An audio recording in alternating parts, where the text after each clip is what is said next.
We should be live. Hopefully you guys can hear me all right.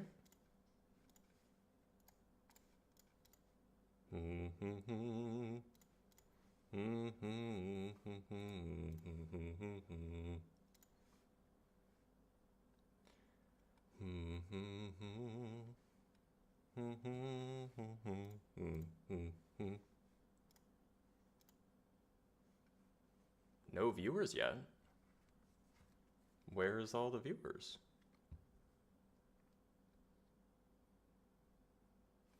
Howdy, howdy. Welcome, welcome. If you're just coming in from, if we're just wandering in. Oh, yeah, hold on.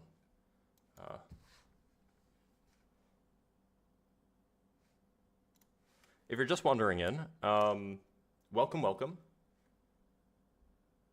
Why isn't my TikTok feed live? That's the real question.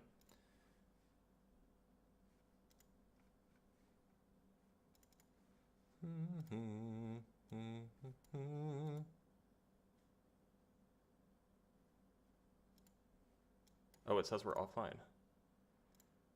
It's buggy. But we should be starting. Let's actually do this again.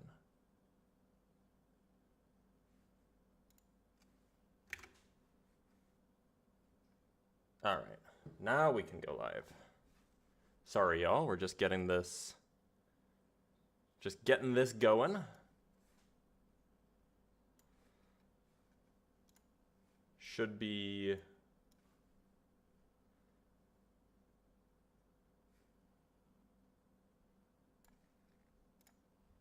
good to go, I think.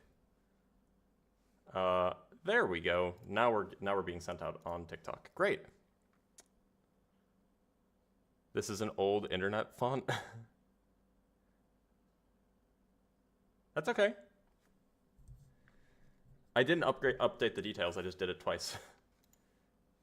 Not a big deal if it's an old internet font. Howdy, howdy, everybody. Hope everybody's having a wonderful day.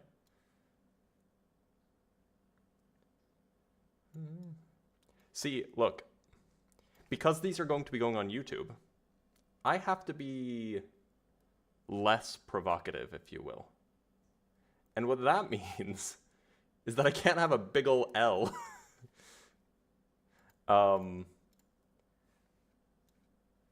Right, so we have a guest on TikTok, so let's bring up a guest. Hopefully. People on YouTube, make sure that you can hear what's going on. Can you hear me all right? Yeah, I can hear you all right. You remember Great. me? I don't. The last time we talked, it was about elves. About elves. Okay. And now you're on fire. Now I am on fire. So what do you want to talk about? Where are we going now? I just want to... How do we get from A to B? You've been getting progressively more on fire every time I see you. Well, the fire is a good touch. I mean, look, sometimes you just gotta light the fire under somebody. But look, right, do you want to talk about the topic, or or should I move on to the next guest? Can I convince you to become religious? Yeah. I've had too much time at work. My brain doesn't work right now. I'm not doing that. All right. Listen, just stop setting yourself on fire, man. It's becoming a bad habit. I'll make sure to do so. Take care. All right. Take care of yourself, man. All right. We have another guest through TikTok. Still no guests on YouTube, but that's fine. By the way, if and when TikTok does go away, you will be able to find me on YouTube. We're live on YouTube right now, and you will be able to join through YouTube. Yo, my guy, what's good? Hey, how's it going? Yo, what's good, bro? So, can you convince me? How are you? Oh yeah, give me a sec. Just getting my earphones ready because I'm in AirPods right now. Okay. You know what I yeah, mean? Sounds good. Just give me like a minute. Okay.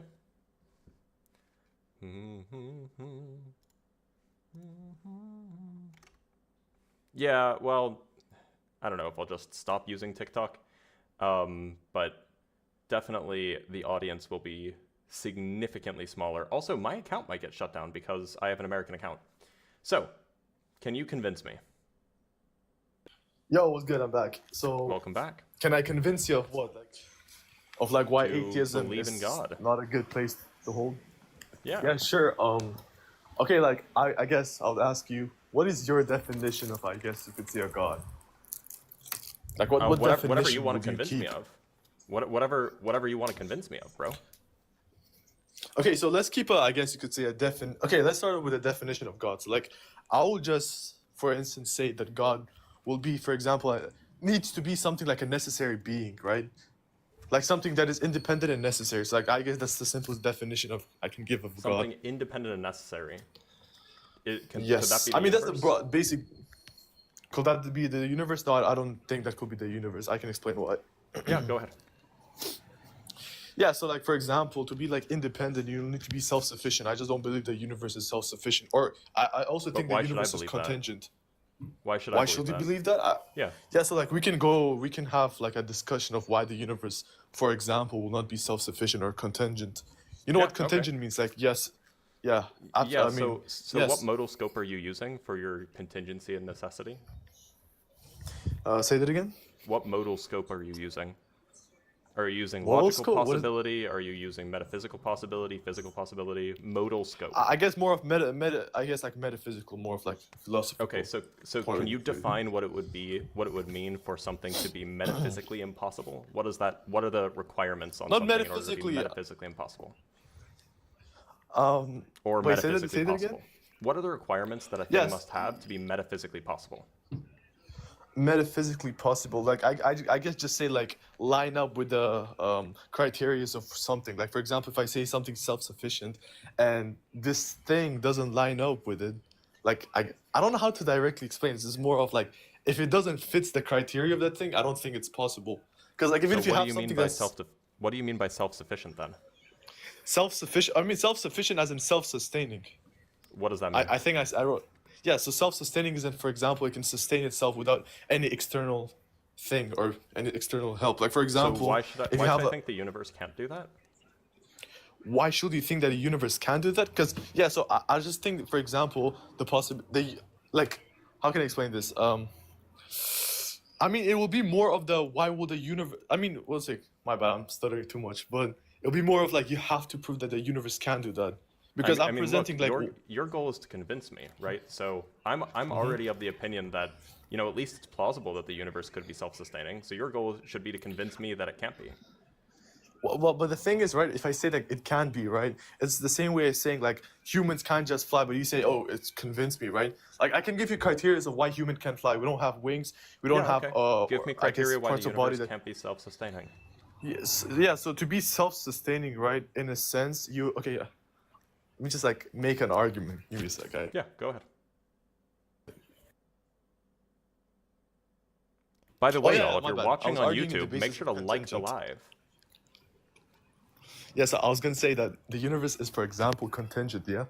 Would you agree upon that? So I need to know what your modal scope is. You said I'll go premise by premise. Yeah. Yes. Right. Okay. So what's the modal scope of contingency here? Before I can agree to that premise, I have to know the modal scope. Yeah, so suspend to change, basically. If something has, for example... Change in what respect? Changes from one coefficient. So like, just for example, let's say if it goes from one form to another, or just changes from certain, like, I guess, certain sets of existence. So it seems like the universe as a whole, the entirety of space-time, I don't know why that would be subject to change. So it seems like it doesn't have to be contingent. Wait, time is literally changed. You do realize that, yeah? No, I'm like saying time is the state of something changing. We talked about the entirety of space-time, not a given moment. So that's temporal space space and spatiality, yeah? So spatial and temporality, right? I think you're confused. I'm talking about the entirety of space-time as a whole. I don't think that the entirety of space-time as a whole is necessarily changing. Rather, you could say that a given moment of time or you could say that space is changing moment to moment, but the entire history of the universe, I don't see why that would be contingent. So wait, so okay, let me just break down your argument. You're saying that, for example, within this whole, like, I guess you could say cosmology, certain things are changing, but as a whole, it's not unchangeable or not changing. What I mean right? is are you trying to say something like that? What I mean what I'm roughly saying is that if you watch a movie, each frame changes. It changes from frame to frame. But the movie as a whole isn't changing, right? The movie just, yeah. Can you like? Just, I don't. Yeah. Like imagine that you have like you know, like the old style like film movies where you have like each like the tape. You know what I'm talking about? Yeah. So like each frame is different from the previous frame and from the next frame, but the entire reel of the film, that's not changing at all. Wait, so how is those two things equivalent? You're comparing, for example, a movie example to like the entire universe. I don't think the universe operates in any similar way to that thing. Each moment of time is like a frame, and the entire universe is like the entire film. The entire film. I don't think that's specifically the case, because, for example, when you say that there's like, I guess, times throughout the universe that changes, right? But as a whole, it is unchanging, yeah? I just disagree with that, because I think, like, for example, time as itself, it's literally changed, right? Time in simple terms is where something changes, right? If that is the case, and that's like one of the main, I guess you could say, one of the main attributes of the universe, that means in general, the universe has to be changing. Like, it's simple as that. You're arguing from an A theory of time. I don't hold to the A theory of time, where like the present is What do you mean A theory? The A theory of time, also known as, or closely related to presentism, is roughly the idea that there is a distinct notion of present that is distinct from past and distinct from future. Under the B theory of time, and also under the A theory of time, or under presentism, I should say, the only real moment of time is the present, and the past doesn't exist, and the future doesn't exist. But under the B theory of time, or, okay, I should stop saying A and B, I should start saying presentism versus eternalism. Under eternalism, all moments of time are equally real. They all exist in the same sense. We're just kind of moving through each moment to moment, but they all exist and will exist. So, okay, I get your perspective now. Okay, so you're basically referring time as, for example, a movie, and throughout this movie, that like the time that you're playing right now is the present, and like there's a future, there's a past that is already self-determined, yeah? Yeah, roughly. I don't. Okay, so what is your base? I guess you're just going off a theory, right? Well, I mean that's like that is the model of time that is most consistent with like general relativity, which is how we understand gravity and space-time as a whole.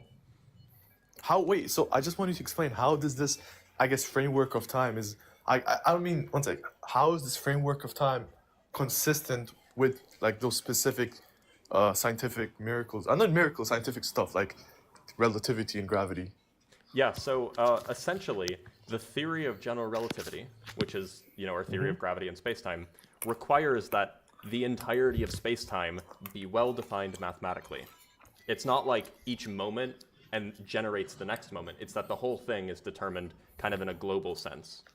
And so if that theory actually requires information from the past, the future, and the now in order to be well described, then it makes perfect sense that those things would be equally real if they have influences on every other moment. But then I disagree with that, because, for example, yeah, let's say the A theory, where you said like the past and the future are, for example, possibilities, and where things have not always, I guess, existed, yeah? I can just say, for example, that let's say from the past there is a scientific miracle that happened, or a scientific discovery. They could have just like taken that scientific discovery to this day. It doesn't mean that, for example, if you go back in time, that scientific discovery will be there, yeah?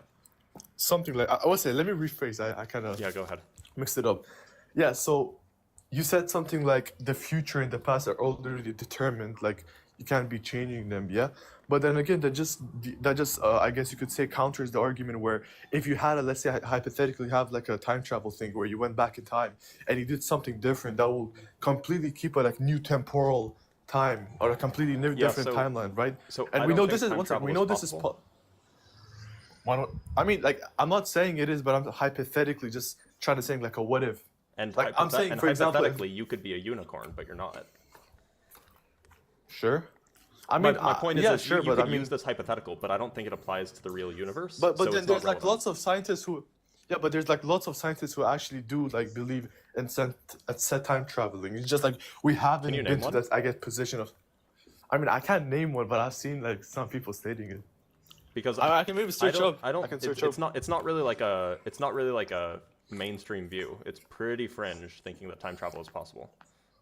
You don't need ways, so I'm sure you can find somebody, but yeah, no, I don't think it's possible. So And I've made videos about this for why I don't think it's possible. But for you to state that, for example, everything's like a framework and the past and future are already self-predetermined, that logically conducts that, for example, if you're in the present time where we discover time travel, we can go back in the movie. Same as, like, for example, if you use the movie analogy where we are the present, like the time that the person's watching the movie, but the entire movie is set, it's unchanging. That means the same way the person can go back in that movie in front of the movie, right? Yeah, like I just don't think that time travel is possible. Like, I just don't think it is. So, like, if you want, if you're going to try to use time travel to debunk the B theory of time or eternalism, then you have to prove that time travel is possible. I'm not trying to debunk it. I'm saying, for example, so you're stating you don't believe in the A theory, yeah? I'm just trying to prove that, for example, both hold the same amount of, like, I guess, validity or something. No, they like, don't. not one is. Why don't you think? Yeah, again, why wouldn't you think that? Yeah. The relativity doesn't really work under the A theory. Doesn't really work under the A theory? Yeah. How so?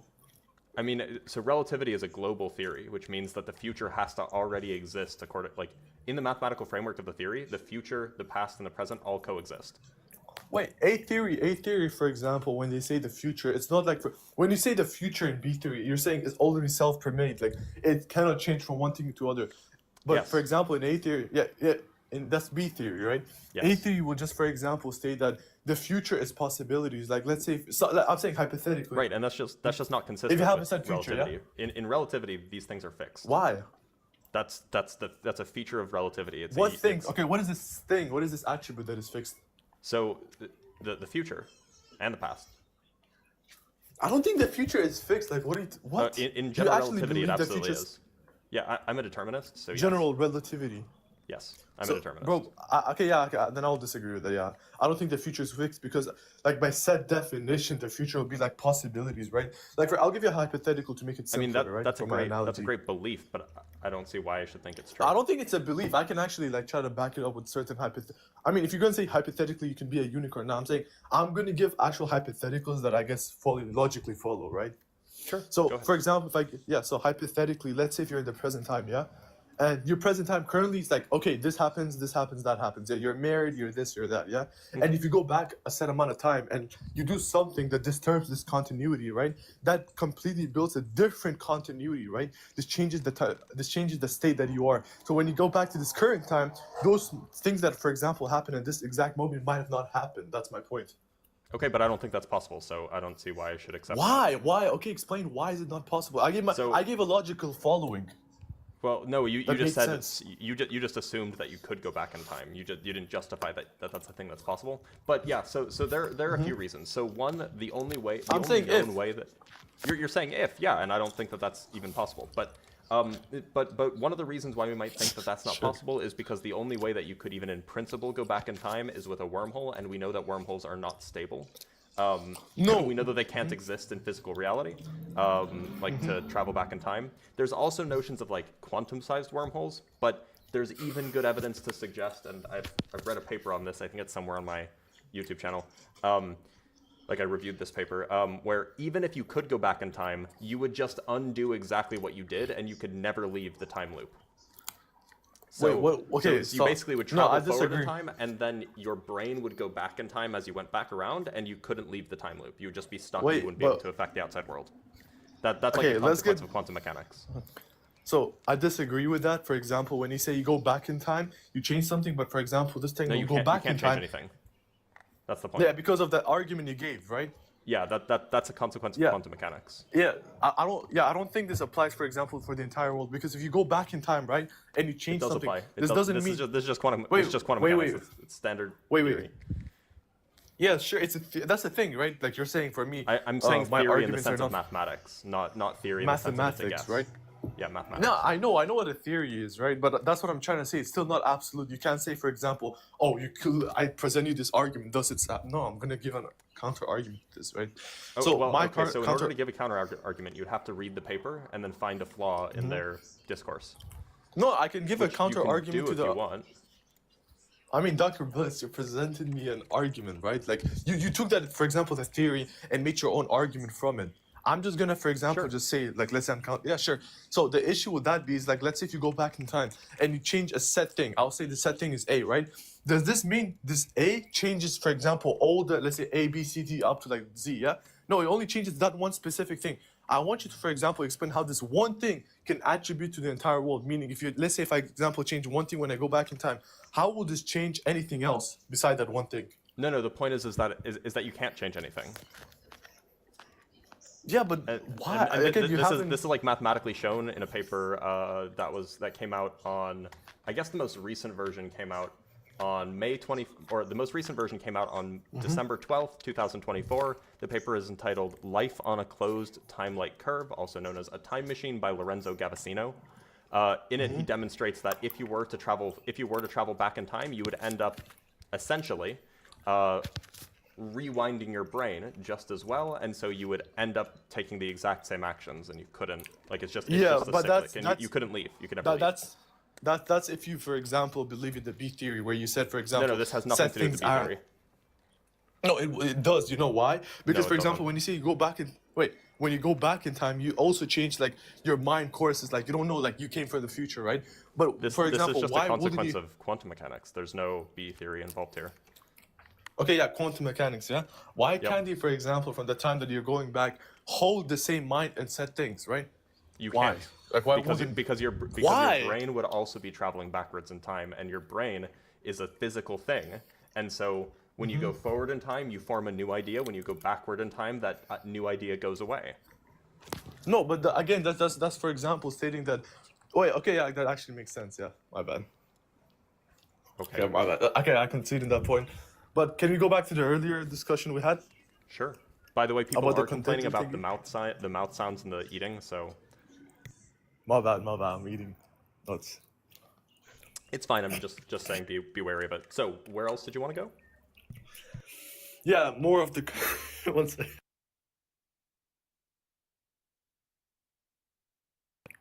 Okay, yeah. So, I was saying about the contingent, where, for example, the universe is. Yeah, I still don't see how this would. I guess you could say debunk my point of saying that the universe is content to change, or substance to change, whatever. Right, because I'm talking about the whole of space-time, not just a given moment of time in space. Wait, say that again. I'm talking about the whole of space-time, not just a given moment of time in space. Yes, I agree that space Yeah. changes over time, but not that the whole of space-time itself changes. Okay, when you say space-time as a whole, what are you referring to? Can you give me a definition? I'm referring to the set of all positions and times. It's like, okay, so okay, I get you. But I still disagree because, for example, for you to change from point A to point B, this thing in between it also changes. Meaning that, for example, A and B in substance will change. They're changing forms. Like, for example, let's say if I have a set thing, like I have A, yeah? And this A goes through a specific time, and if I believe time is the time in simple definition is the change of something, right? Then it will be that this A is changing its identity, not as in literal identity, but changing its forms, right? So I still believe You that there? this A changes into B throughout time. Yeah, so hello? I think you're no, it's fine. I think that you're still confused. Like, if you have a tape of film and you're looking at each frame, you might see that, like, the actor changes clothes from frame to frame. But that doesn't mean that the film as a whole changed. So, okay, I know, but that's the thing, right? Like, for example, if we're going to point in a specific item, yeah, and set it through a specific amount of time, this item as in its literal form does change. You agree with that, So yeah? it changes in time, but its whole existence throughout time doesn't change. What do you mean it's all existent throughout time? Like, I don't get this point. The entirety of its existence, like, would you, again, think of a film reel. The object on the film, like the film reel, including all of the objects, isn't changing. It's just that each different frame is different from the previous ones. But that doesn't mean that the thing as a whole is changing at all. Wait, but again, that just, I guess you could say, since my point, that like this object, its existence, right? Like, I would refer to existence as in, like, the content of it being within reality, right? Like, it changing from one substance to other within reality. I guess I'll say that's what existence is. Like, for example, your physical body and your mind and set stuff will be in existence, right? Yeah, Like, I my don't think, mind, like, my for mind example, exists at this moment in time, sure. Yeah, so like something within reality, right? So Sure. if this thing throughout time does change within temporal space, yeah? Again, its existence is changing. It's not that its existence is absolute and remains as it is in a specific amount of time. Yeah, sure. In that, for example, I could say in that framework of time, it stays as it is. That's because time isn't flowing. If you, for example, just take one frame of time, yeah, and don't add the other I guess frames of time. In that specific frame of time, of course, it's not going to change because time is not flowing. Because time in simple definition is the substance of change, right? You get my point. So Look, I still look, when you say something is changing in space-time, that's missing the point. The point is that, yes, things within space-time vary from moment to moment, but the space-time and the things in it as a whole, that's not changing because there's no time outside of space-time, unless you think there is time outside of space-time, I guess. I don't think that. No, wait, that's not my argument. That's not how my argument. No, is. so okay, means so that- if you step outside of the universe, actually, yeah. So if you step outside the universe and you looked at the entirety of space-time, would it be changing? Wait, say that again. If you stepped outside of the universe and looked at the entirety of space-time, would it be changing? I mean, wait. So like, what do you mean look at it as in what sense? Like if you could be like a 5-dimensional being or something, so you could step outside the universe and look at the entire space-time, all moments of time, all places of space, would it be changing? From your I mean, perspective, that an outside view. So that question itself is primarily dependent on how you're perceiving this thing. Like, for example, let's say it's a movie, yeah? I'll use your analogy. It would Let's be say like a movie is It playing. would be looking at the reel of film. Is what it would be. What it would Yeah, be like. I'm gonna use your movie analogy, right? So, for example, if you watch this time frame playing, yeah, yes, you are looking at it existing, changing from one form to another. But for example, if you pause the movie and look at it as a framework to framework, where time isn't about a flaw or time isn't There's a flowing, third then option. sure, The third option what is is you the just third put option? the entire. The third option is you just put the entire reel out in front of you, and you just look at the whole thing at once. what do you mean? What? Wait, what? Yeah. So like, How can you look at? That's What? why I'm saying. That's why I'm saying you're looking at the whole of space-time. You're not looking at individual moments of time. You're looking at the whole of space-time. But how, wait, I can't perceive this. So you're saying, like, for example, looking at. Wait one second. So you're saying looking at this like space and time outside like a fourth dimensional, not fifth Yeah, dimensional. hypothetically, yeah. Times, yeah. If Okay, you're looking at wait, it as hold a on. fifth I have to dimensional double check. being, Do you know what a reel of film is? real affirm, nah, bro. How old are I'm you? just going by your.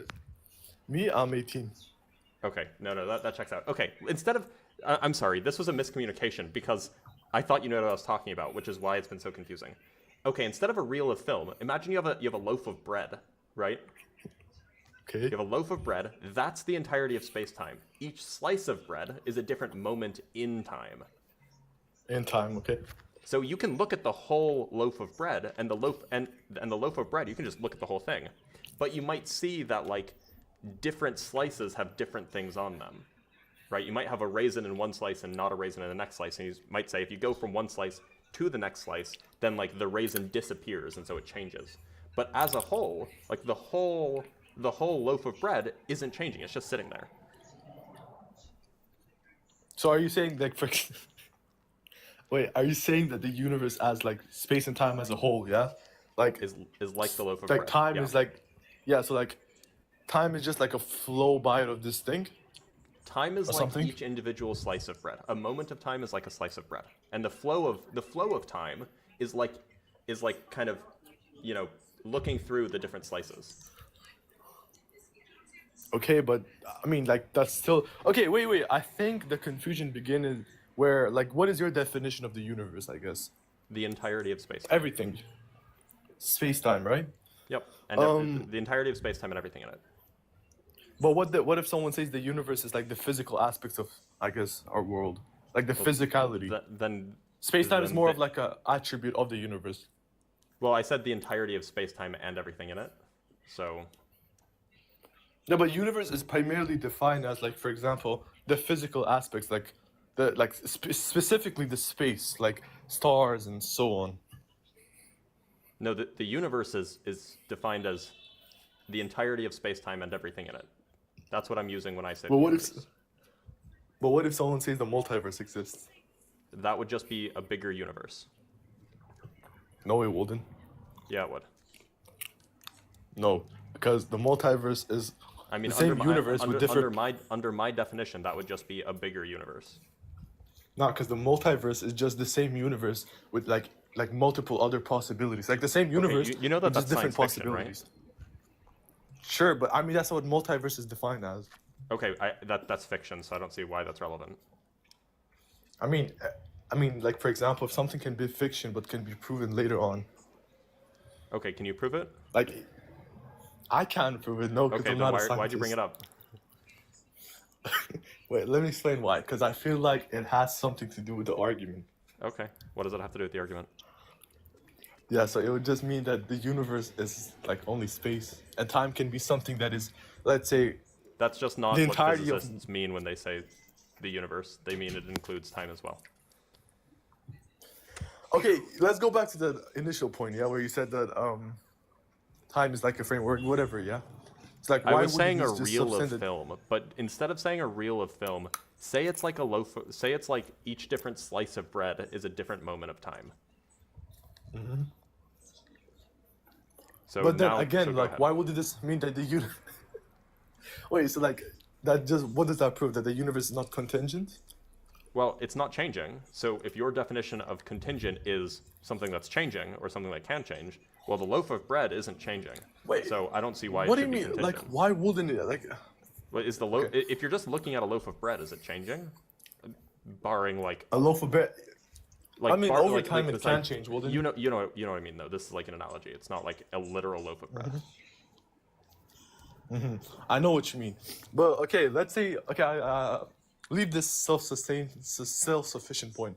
Let's go to the independence thingy. Okay. Yeah, so this independence thingy, right? Like, I just want... Do you agree that the universe is independent, as in its, like, literal form? Do I believe that the universe is independent? What do you mean by independent? What do you mean by Independent as... You're right, so, like, in simple terms, it will be, like, where you don't need... how can I explain this? Where your existence isn't dependent upon something else, or isn't needed for something else.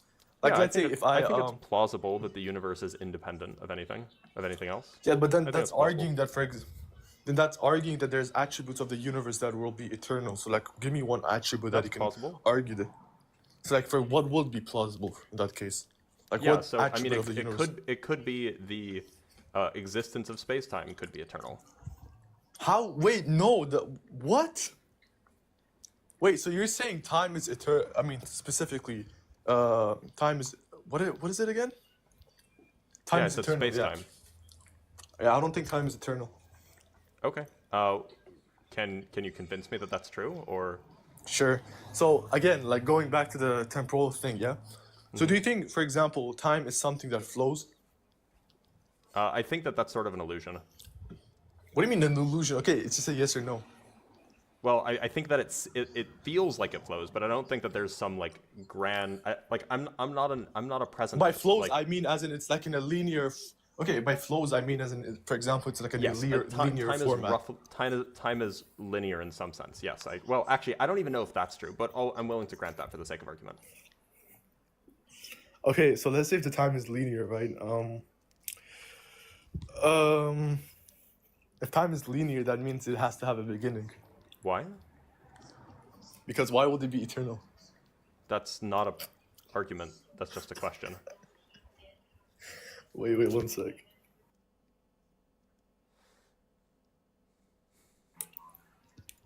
Okay, so if it's linear, yeah, Yep. then it can't be eternal because it has to have a beginning. Bro, are you trolling me? I'm not trolling, trust. Why are you giggling? Because, bro, like, this shit is funny, man. Okay. Yeah, so why should it have a beginning just because it's linear? Also, So, stop if it's eating into the linear, mic, please. If you're My if you're bad. gonna eat, which is I won't like, say. if you want to eat while I'm talking, that's fine, but just mute yourself. Yeah, so like for example, my bad. So if something's flowing in a linear sense, yeah, that means that point that it started from, for like going, that point that the linear, I guess, linearity started from, yeah, must have been something that caused it. What point? What if it didn't start? Um, What if it's always been there? So can you prove it didn't start? That's not my burden. Okay, yeah, so you're saying, wait, say that again? That's not my burden. I said it seems at least plausible that that's a thing that could be, and you said that that's impossible. Because if So something it's is your burden to flowing prove from a it's state, impossible. don't you think, okay, so for example, if something's like flowing from a point, yeah, don't you think that that point have to be like in a sense caused or something? Yeah, so every moment would have been caused by the previous moment. Sure. But this, okay, how would it, yeah, so then that's just arguing infinite regress where it just infinitely Yes. goes. And It it's is dependent. it is I arguing don't, for an wait, infinite it's not regress. logically, okay, yeah, I disagree with this. This is actually the point I want to argue with.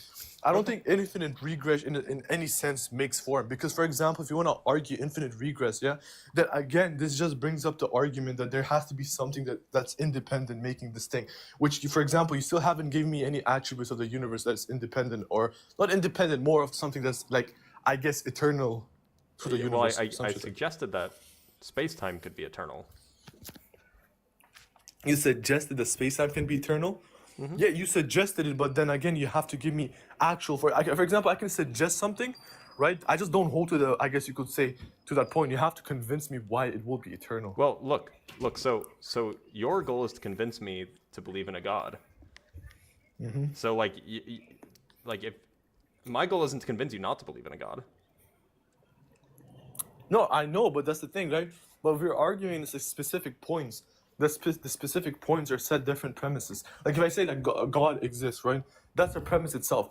Then I can follow up by set another premise where this premise is completely, like it doesn't hold by the earlier premise. Like you can state something in this premise, and you can like I guess you could say deductively try to like I guess argue back against it. So like it doesn't really hold upon the first premise. Look, all I'm saying, not saying they're is that mutually exclusive. I don't think you can rule out a universe that's always existed. I just rule think that that the out? attributes don't. I mean, there it could be. I'm not saying like for example, it's not a possibility because the thing is right. We're still not fully 100% sure about how the universe works. We know some attributes, but not its all. Yeah. But what I'm saying is, in general, the attributes that we do know of does not make it so that it's always have existed. Well, I mean, it doesn't rule that out either. So, all I'm saying is that like, can you? I just feel can- like I just feel like if you the- wanna- I lean towards that being the case, that the universe seems to have always existed. That seems at least plausible, maybe more plausible than not. So, can you? So, unless I have a good reason to believe otherwise, I would just say, yeah, the universe seems to have always existed. That seems at least plausible, and so that could be an independent thing. So you're just saying that could be like one possible reality, where if Well, no, always that could be our existed- reality. It could be our reality. Yeah, yeah, by like one possible reality, I can mean our reality as well. But sure, but again, like I just feel like where I say that the universe, like in as itself, cannot have always existed. I just feel like it makes less assumptions than for saying that if it has always existed. It makes less So I assumptions. feel like the What's lesser the extra assumptions, the assumption? better the art. What's the extra assumption? Right. So the extra assumption. Right. So for example, the extra assumption would be that the universe is just like infinitely like I guess dependent upon itself, when it just means an infinite regress, right? Then to argue Compared this, with the assumption that it has a finite past, they're both assumptions, or in fact they're both finite propositions. past and wait. But yeah, the point is Dr. they have the Blitz, same Dr. number Blitz. same number of assumptions. No, because to argue that like for example a finite amount of assumptions will be equally as much as an infinite, I just don't agree with that. I mean, one is assuming that it's finite, the other is assuming that it's infinite. Like they're on equal footing. Bro, come on. Like they're not equal footing, you know it. I mean, like not epistemologically. Well, in some sense, I mean, one is just the negation of the other, so they have the same number of assumptions, right? I think this the infinite one in like natural sense will have more because you would make more assumptions leading up to that infinite in general of me just No, saying I'm it's just making finite the because one. Just the one. no, I'm saying yeah sure you're making the assumption, but like to assume, right, that there is an infinite amount of dependency, which is like the infinite regress, right? Itself makes multiple assumptions on it, because if you say that it's Oh, infinite what regress, are the right? assumptions? Yeah, so to say that it's infinite regress just argues that the universe is always existence. To argue that the universe is always existence is you have to argue as well that there's an attribute that, I guess you could say, shows that the universe is infinitely regressing. It just so And there goes are. on. That's not an assumption. There just are. There are attributes that at least imply that. No, I'm saying to assume that you have to make multiple other assumptions. No. But the reasons why I think it's true is because there are actual true properties, not assumptions about the universe, that might lead you to believe that. That might lead you to believe that the universe has always existed. Man, it's just listen. It's fun arguing with you, but it's more of like we can't convince each other. So like, there's not much, I guess, we can say. Okay, You're Dr. well, Blitz. Before you kick me, though, Sure. I have to say something to you. I just want to say, Dr. Blitz, right? What's your thoughts on like where it says like energy is like uncreated and not destroyed, meaning like energy could have always been a source of the universe, always exist. Like, what's your thoughts on that? It's that not argument? really true, but it does debunk the existence of God. So what do you mean it's not really true? I just want to hear It's that. not really true because energy isn't conserved in an expanding or contracting universe. It's just not the case. What? Yeah. Wait, say that again? Energy is not conserved in an expanding or contracting universe. I see. Yo, Blitz, can I ask you for like one favor though? I guess. Can you like follow me back? No. No free Please, clout. bro, come on. No free No, clout. it's not- TikTok's going wait, away in wait. 5 days anyway. It doesn't matter. Let's invite up some dude in Canada.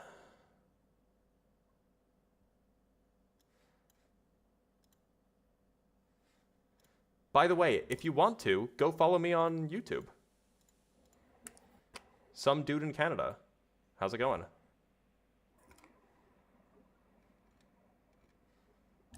Hello. Hey, Hello. welcome. Hey, how's it So, yeah, you wanna talk about whatever you want to talk about? Sure. Yeah. Yeah, Can you so tell me first what's how up? you measure a distant unknown object without a known reference point? You use a known reference point. What's that? What's your known reference It point? depends on the object. The moon. Let's go with the moon. So, for so you, starters. so you, the known reference point is the speed of light. Oh, that's a known reference point, is it? Yeah, we know how fast light travels. At least in at least the two-way speed of light. Yeah. Sure. It's not based on models and theories. No, it's measured. Oh, really? Oh, okay. Yeah. You Hey, can just measure it. one other question. Yeah, One other sure. question about the moon, Dr. Blitz. Sure. Hey, how come it's never observed directly overhead anywhere on Earth when in fact it should be directly overhead somewhere on Earth at all times? Can you explain Why to do us you how think that it? works? Why do you think it should? Why do you think it's never observed directly overhead ever? Can you show me a picture in all of human history where it's observed directly overhead? I think so. Yeah. No, you can't. Go for it. Let's see. Okay. Your ball is deflating, Doctor. You know, I call myself doctor because I have a PhD, right? So, moon directly overhead. Let's just go to Google Images. Have you done this? Yeah. Go in for fact, it. here's a Find a title real of an. picture. Oh, okay. So the burden of proof is on you to show that it's not real. Here's a photo on Flickr called Supermoon directly overhead. Directly overhead, is it? Yep, that's what the picture's called. From the observer, directly overhead. Yep. April 8th, 2020. That's the date. I just found it. Sure. It was the first thing that popped up. So, okay. Got anything else? Because yeah, apparently it can be directly overhead pretty easily. No, it can't. So you found one picture? Go ahead. Find me. Yeah, I find found a more. picture. Tell me. Okay, here's another That's one. great. Full moon, Some high guy on overhead. Flickr. High overhead, yeah. Is Yep. it directly overhead? This one's from Do you woodtv.com. listen? Let me just ask you this: do you agree under the heliocentric model that it should be at all times somewhere directly overhead? If it's visible, like sometimes it's a new moon, but Visible? yeah, probably. Oh yeah. Do you want to explain how that works too?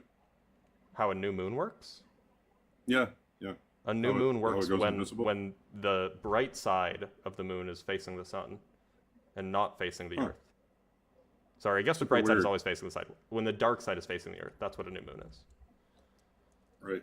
Except we can still see the moon when it's in eclipse, right? It's kind of weird. Are you talking about when it actually eclipses the sun, or are you talking about during a lunar eclipse? During a lunar eclipse, when it's in complete shadow, a lunar eclipse is when the Earth obscures the sunlight from the moon, and the reason you can still see the moon. It's the Earth, is it? Yes, that's what a lunar eclipse is. Can you explain the impossible refraction. eclipse? Yeah, it's just a result of refraction. Oh, you need about half a degree of refraction. Yeah. Right. Which is easily obtainable in standard atmospheric conditions. Yeah.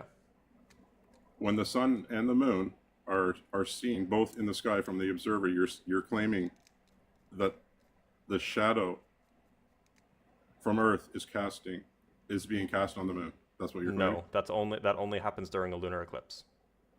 That's what I'm saying. So you're a lunar claiming eclipse. that A lunar the shadow eclipse of is Earth, not what happens when you can see the moon during the day. That's not what a lunar eclipse is. No, that's not what I said.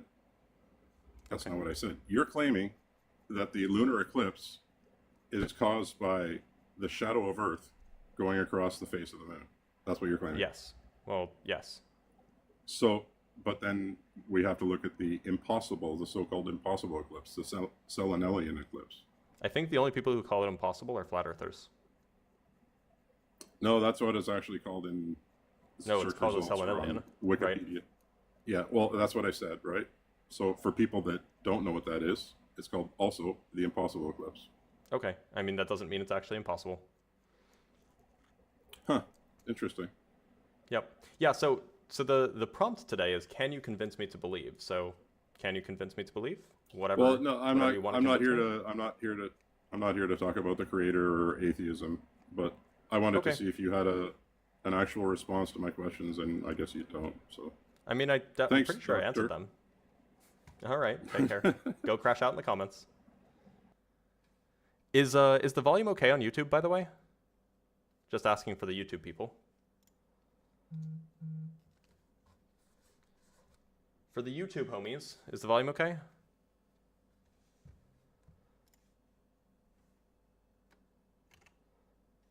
Homies, YouTube? Homies on YouTube?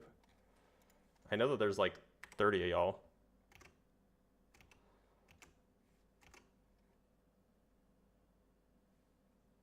Okay, it's kind of quiet. Okay, I'll turn up my volume a little bit. All right, let us move on to the next guest. The next guest is also coming from YouTube or from TikTok. We have a lot of potential guests, so let's bring up Phil. Phil, how's it going? Doing good, man. How you doing? I'm doing all right. You ready to convince me of something? Yeah. So I mean, I'm not sure. So I need to get a better idea of what your atheist beliefs are. Do you definitively believe that there is no God? I mean, if you put a firearm to my head and asked me, is there a God? I would say no. Meaning that's the way I lean. Gotcha. Okay. And what would be like your basis for that? Yeah, it just doesn't seem like a necessary explanation for things that we observe around us, and it doesn't seem like there's really good arguments for it, and I've heard fairly convincing arguments against it. So how would you construct an argument against it? Like, I don't understand. I mean, like there's things like the argument of evil, or rather the problem of evil. There's the problem of divine hiddenness, the problem of divine temporality. Those are like my three favorite. Okay, so is it that you are definitively against the idea of there being a God as it's like said in the religious text, or I mean, do you think that there's that's like the usual conception? But yeah, I'm my credence in like just an overall power is my credence in there not being an overall power is lower than my credence in like Christianity, because Christianity is like delusional. But yeah, I'm still not convinced of a creator overall, just because it doesn't seem like it's necessary to explain the things that we observe in the universe, and it also seems like there are some features that it might have that's like impossible. Gotcha. Well, with God, all things are possible, so jot that down. Okay. No, like I'm agnostic, so like I definitely agree with you in some regards, but I think my issue is that if you look at it scientifically, I think you run into some issues because you're looking at things that could not be proven one way or the other. So saying there's no evidence of a God, it's well, I didn't say just that. well, do Do you think that there's evidence that there Well, is a God? I don't. No, but that's not why I don't believe, right?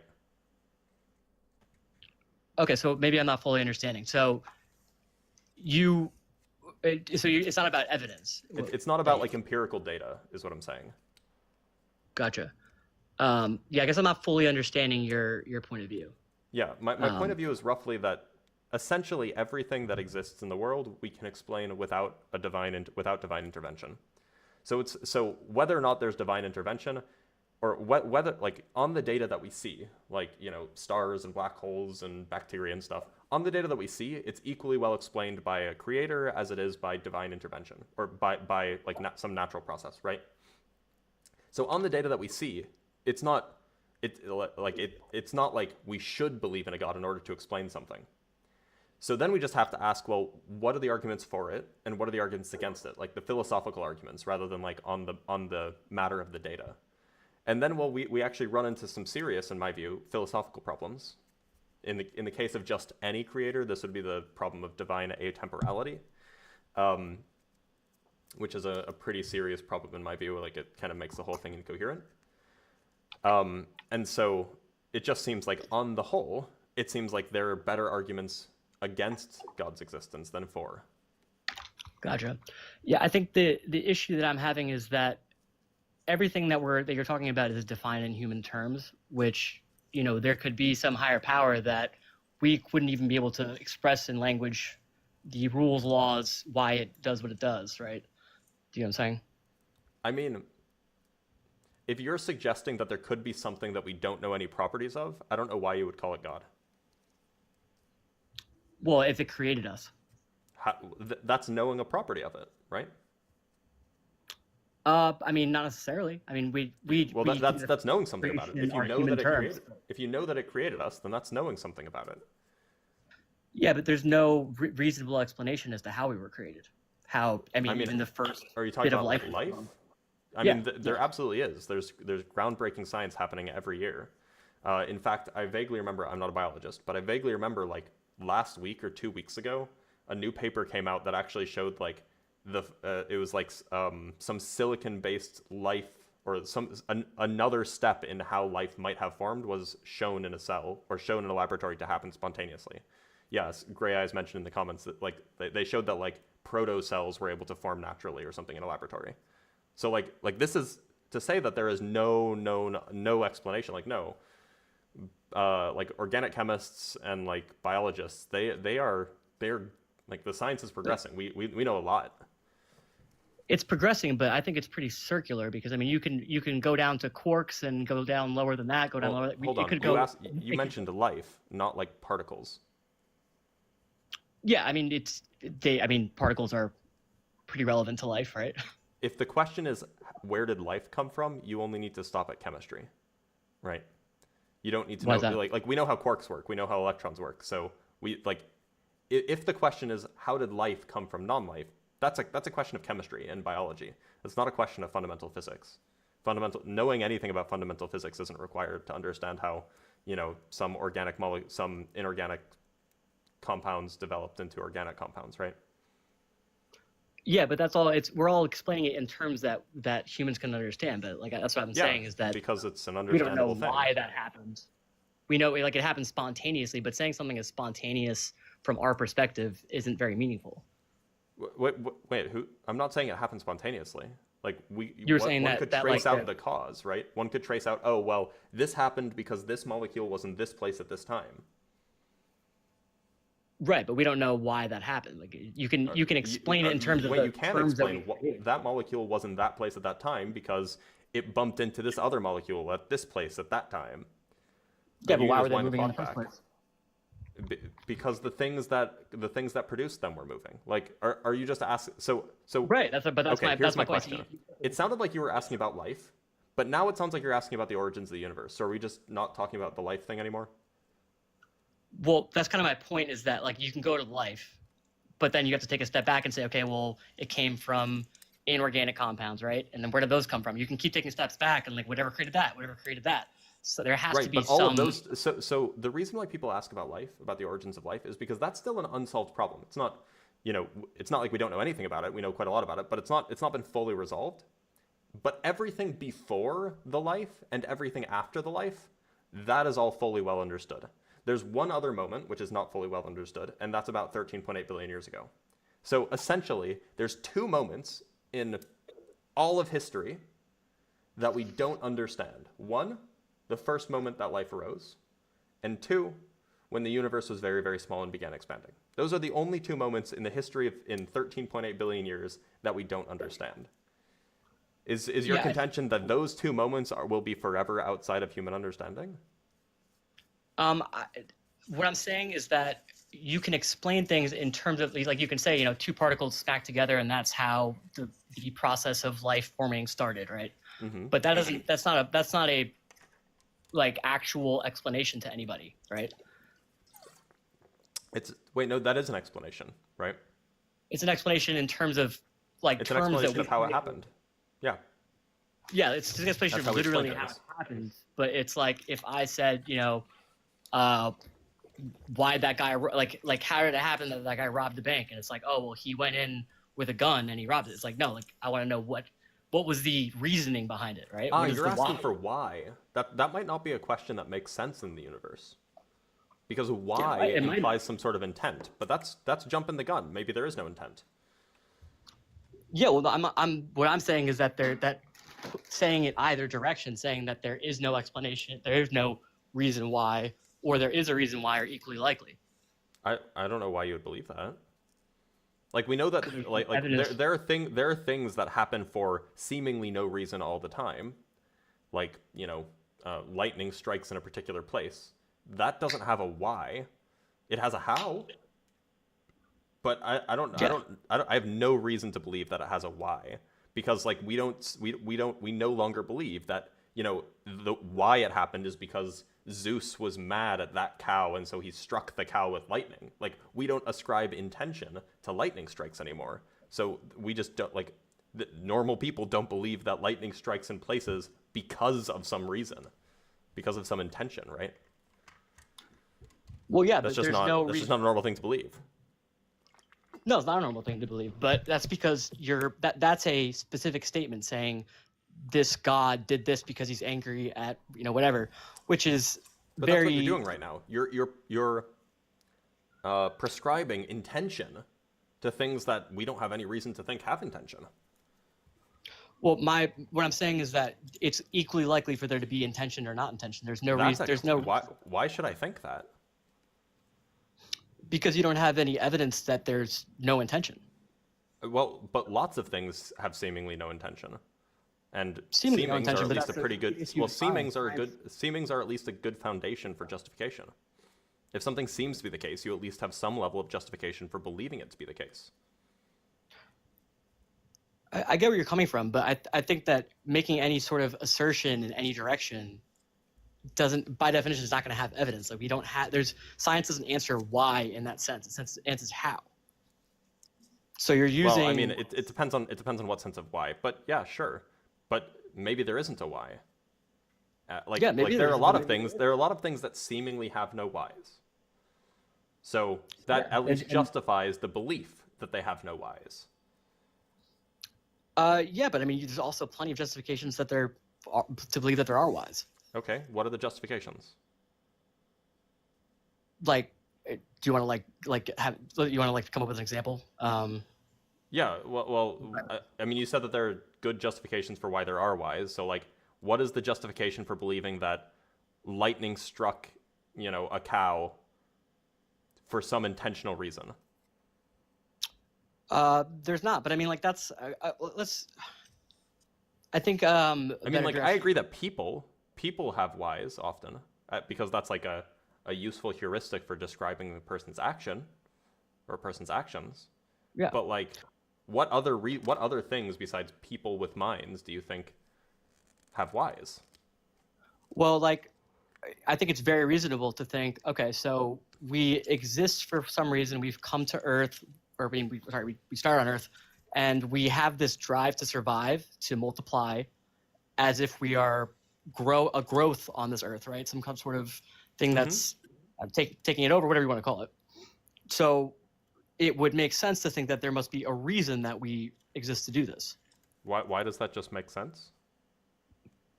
Well, it makes just as much sense as there's no reason. Well, no, you said that there are justifications for believing that some things have like intentional causes, that they have whys. So I'm still waiting for those justifications. Well, why would we exist if we didn't have a purpose? That's a question, not a justification. Well, then the justification is we must exist for a purpose. That's an assertion, not a justification. Um, Like a okay, maybe justification is a justification would be something like, we know that XYZ thing has an intentional cause because, and then you would fill in the blank. Okay. So, but you're speaking from like a scientific perspective. No, you could give a philosophical argument just as well. Doesn't Well, have to be empirical. Okay, so I mean, I guess justification is not the right word, but I just don't see what is the justification for there being no reason. Yeah, so there's this thing called phenomenological conservatism. It's a principle. It's a principle of justification, which is roughly seemings provide at least some degree of justification. So if something seems to be the case, then you are at least somewhat justified in believing that it is the case in the absence of additional data. So this would be like saying, well, you know, what would be a good example? That's not obvious. Yeah, it seems like the grass is green. So there's at least some justification that the grass is actually green. Unless there was some other reason that might contradict that view, then I would take that seriously and would drop the seeming as a justification. Well, then going back to my example before, you know, it seems like if we have started at nothing and built up, you know, billions of people and built these societies and all this technology, that it seems like there would be a reason for that. So, sure, you might say that if you only look at human existence and, you know, your human intuition, you would say, yes, it does seem like this. However, we now know that humans are made of chemicals, right? Humans are made of like carbon and oxygen and nitrogen and stuff. And whenever we see these chemicals doing other things, overwhelmingly, they seem like they don't have any sort of justification. So given the additional data of the rest of the universe not seeming to have any justification, it seems to overrule, I shouldn't use the word seem there, it plausibly overrules this other seeming that you might have. But then why would we be on this high momentum path towards something if there's no purpose behind it? Why does it need a purpose? Well, because it makes more sense for there to be a purpose than for there to not be a purpose.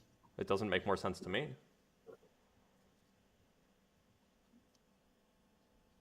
I mean, if you can just accept that there's no reason for our existence.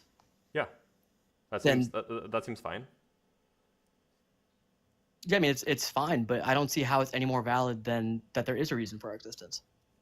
Well, it seems more plausible to me. I feel like as far as I'm concerned, people are like chemicals doing fancy, complicated things. And when I look at other chemicals that are doing less complicated things, they're just doing things because that's what the laws of physics say. So it seems entirely plausible to me that, yeah, that's what humans are too. Humans are just chemicals doing physics. And we just happen to be a complex arrangement of chemicals doing physics. I could be, maybe there's some examples that would be excluded, but I think we all share with all life the drive to survive and multiply. Well, yeah, because if we didn't, then the things that did would have overtaken us, right? And that's just evolution. If we have no purpose, that doesn't matter. No, it doesn't matter. It just happens to be the way we are. So you're saying that the drive to survive comes from nothing? No, it comes from like evolutionary, or it comes from natural selection, essentially. Yeah, but why would we need some sort of drive to survive if there's no purpose? We don't need it, but if we didn't have it, something else would have had it, and that thing would have outcompeted us. I get what you're saying. So you're saying like some sort of alternative life thing? What do you mean? There's some alternative life thing? Like you're saying that we'd get outcompeted by Some other organism, yeah. by a living organism, yeah. But I mean, all of these living organisms have the same drive to survive. Yes, because the ones that didn't have the drive to survive died. Wait, what'd you say? The ones that didn't have the drive to survive, they died off. Well, They don't so exist anymore. you think that that things didn't have a drive to survive and they died off? Probably some of the original life just didn't reproduce. It was just alive and then didn't reproduce, and so it died. The life that did reproduce was able to keep living. Yeah, I don't know, but I don't think that there's any evidence that there has been life forms that didn't have a drive to survive. This is just standard like evolution. This like normal evolutionary biology. That like yes, it is possible that living things. I mean, like you might not even call it living if it can't reproduce. But like you could have like complex organisms that can metabolize, but if they can't do reproduction, then they would just fail. They would metabolize until they died, and then they would just cease to propagate their line further. Whereas organisms or complex chemical reactions that did propagate their line further, those ones would be the ones that would continue to exist. And then why would the universe reward those who are trying to survive? I don't know what you mean by reward. If the Allowing ones that to- try to survive are more likely to survive, right? Yeah. So that's all I'm saying. The ones that tried to survive are going to be the ones that are more likely to survive. So those are the ones that did survive. Okay, I got confused there for a sec. Sorry. This gets pretty abstract. Fair. Yeah, no, I get what you're saying. I just think that I'm just not convinced that there's any real reason to think that there's no purpose. Because I mean, I think I don't believe that was life that didn't have a drive to survive. It might not even have been considered life. But like a lot of stuff goes extinct, right? Like almost everything that's ever lived is extinct, right? But they all have a drive to survive, an inability to survive. But they all. I mean, even like do you think that like a bacteria has a drive to survive? Absolutely. What does a drive to survive mean to you? Well, that's what I think is interesting. Wait, hold on. This is actually a good point. This is actually a good point that Squanch brought up in the comments. Do you think that pandas have a drive to survive? 100%. All animals. Then why do we have to show them panda porn to get them to reproduce? Because they suck at it. Wait, so no, it's not because they suck at it. They can do it. They just don't want to. Yeah, look, they have a shitty. They don't have shitty that drive. Behavior. They don't have that shitty drive. behavior. No, but they have a drive. Like if you were to attack one and try to kill one, it's going to defend itself. It has a drive to survive. Sorry, let me rephrase. You're probably right. It probably would defend itself. They don't have a drive to reproduce. Yeah, I mean that's. And I get your point. Survival is not the thing that matters here. It's reproduction that matters. Right, Why's because that? everything dies eventually, right? Yeah, but without the drive to survive, you can't have a drive to reproduce. Okay, but I only care about the drive to reproduce. So there are almost certainly things that I don't even know what it means. Like when you say a drive to survive, can you define what you mean by that? Like a natural. It could be. I mean, that's the thing is, it doesn't have to be conscious, but you have natural instincts to try to survive. You eat food. You sleep. You defend yourself if you're being killed. You try to survive. Everything tries to survive.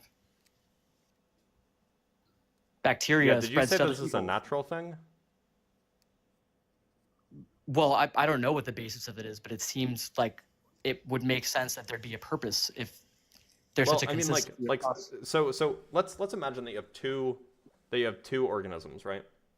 Mhm. You have one organism that has that and one organism that doesn't have that. Which one is more likely to survive?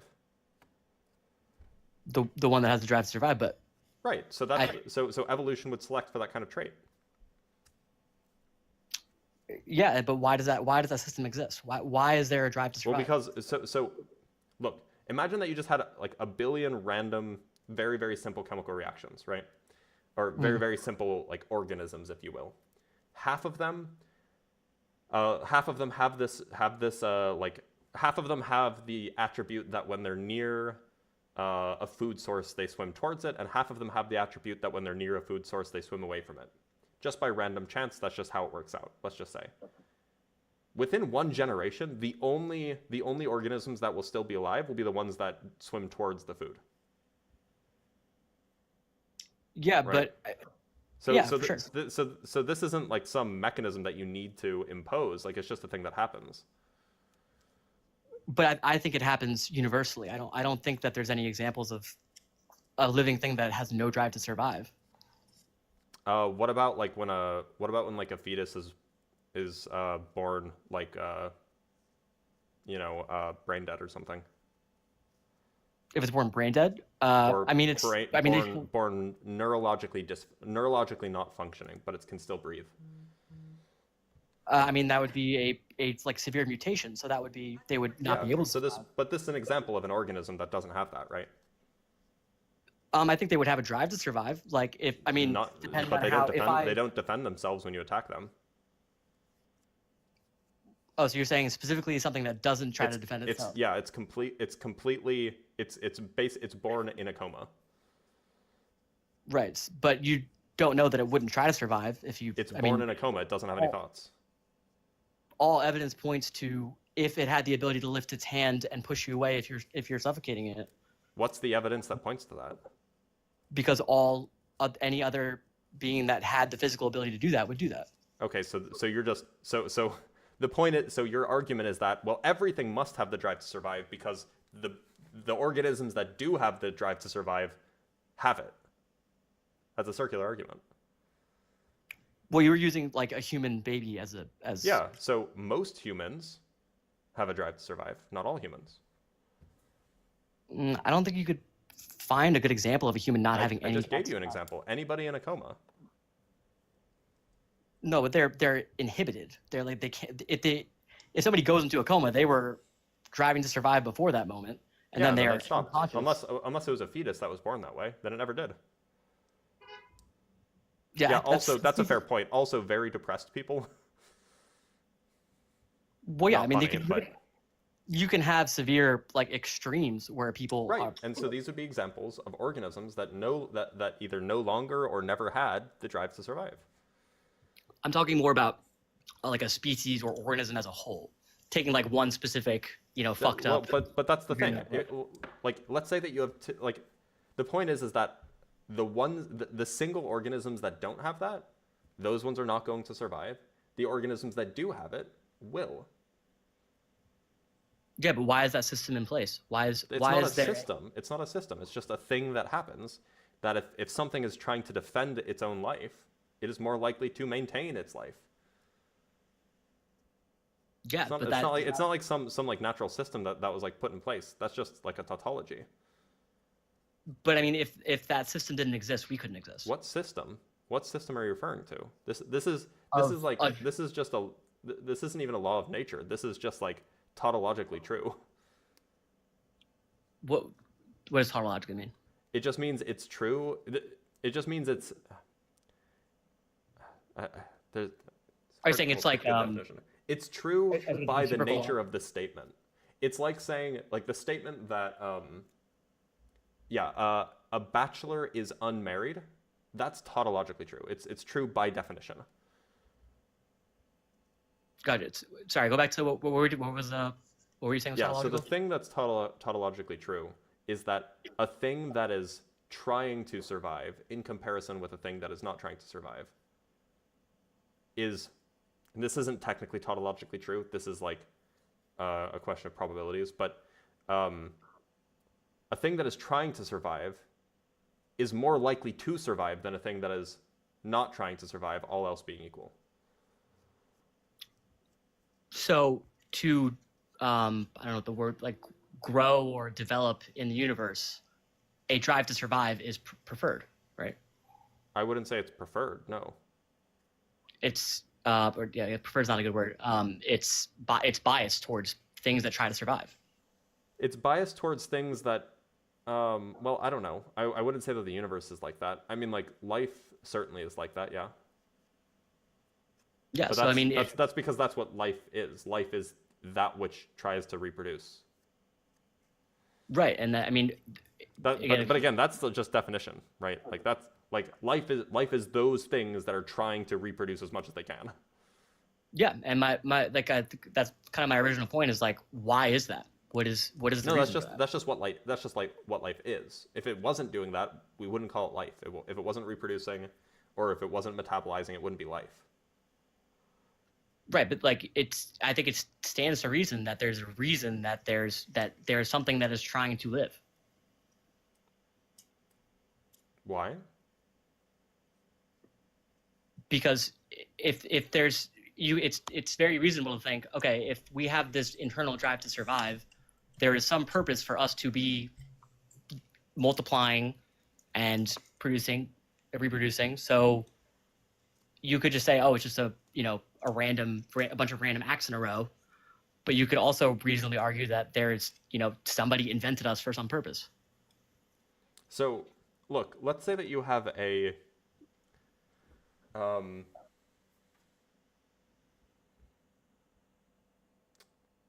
let's say that you have a machine, right? Mhm. Or better yet, let's what's a good analogy here?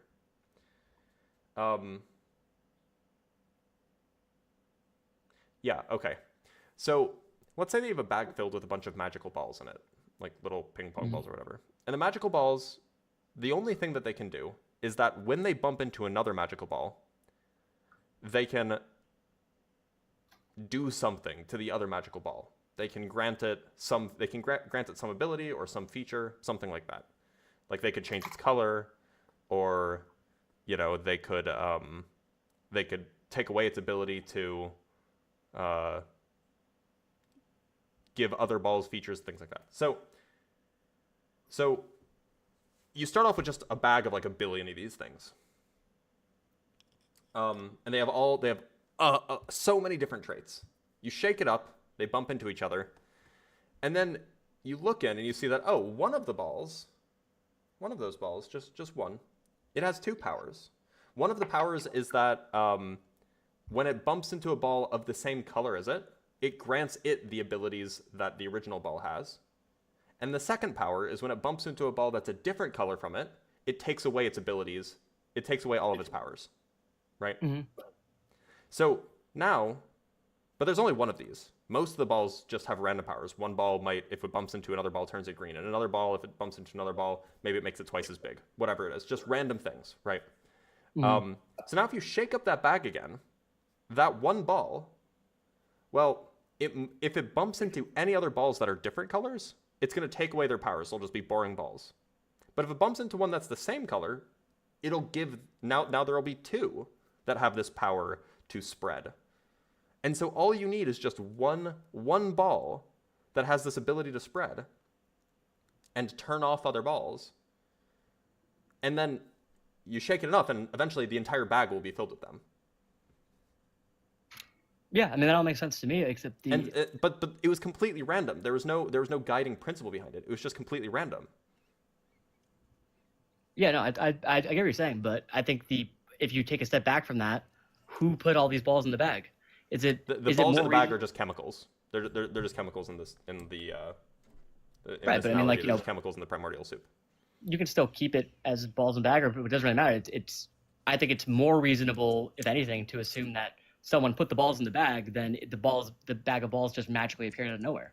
Okay, but now you're changing the topic, because originally the topic was why is it that there's life that has this drive to survive? But now you're saying, well, where did the chemicals that make up life come from? Yeah. I mean, that's a goalpost shift. That's changing the argument. Well, I'm not someone I'm meaning to do. I'm trying to allude to the same thing, which is that it stands to reason that there's some purpose beyond this. Like, why is there a drive to survive? Why are if you want to say I just explained why there's a drive to survive. Yeah, and then I'm saying that via this analogy with the balls. If you want to explain how that drive to survive came to be with these randomized collisions, well, how do we know that that wasn't started by something else? It was started by chemistry. You're saying it was started by chemistry, Yeah, I mean that's what life is. Life is complicated chemistry. Yeah, but what started chemistry then? Chemistry is just I'm the not trying property to of be atoms interacting with each other. Yeah, but I mean, do you know that that's always happened? That chemistry has always happened? Yeah. I guess not, but if you're gonna come on here and try to defend the point that chemistry actually just started happening just one day, that's a really big a really big burden. Well, I mean, we could be a petri dish that was completely empty, and then someone dropped put a droplet of something in there, and that's what started the chemistry. To be clear, chemistry happens everywhere in the universe, not just here. But I mean, we don't know beyond the universe. If we're The talking universe about is everything. Well, we don't know that. The That's universe just is how all it's defined. Sorry, the universe is everything, like all parts of physical reality. Physical reality, yeah. Yeah, so chemistry happens everywhere in physical reality, as far as we know. Yeah, but so if you assume that there's only physical reality, then yeah, of course you're not going to believe in God. But it's just how do you know that I exist? How do I know that you exist? Yeah. Is this rhetorical? No. Because I'm looking at you. Well, you're looking at a screen, right? Okay. And you're hearing a voice. You're hearing a voice through headphones or whatever. Hmm. It could be fake. It could be an AI or something, right? Technically, yeah. How do you know That'd that how do you know that any of the universe exists?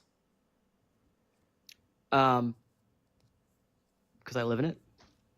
Well, no. I mean, you're just seeing it through your eyes, hearing it through your ears. You're not like.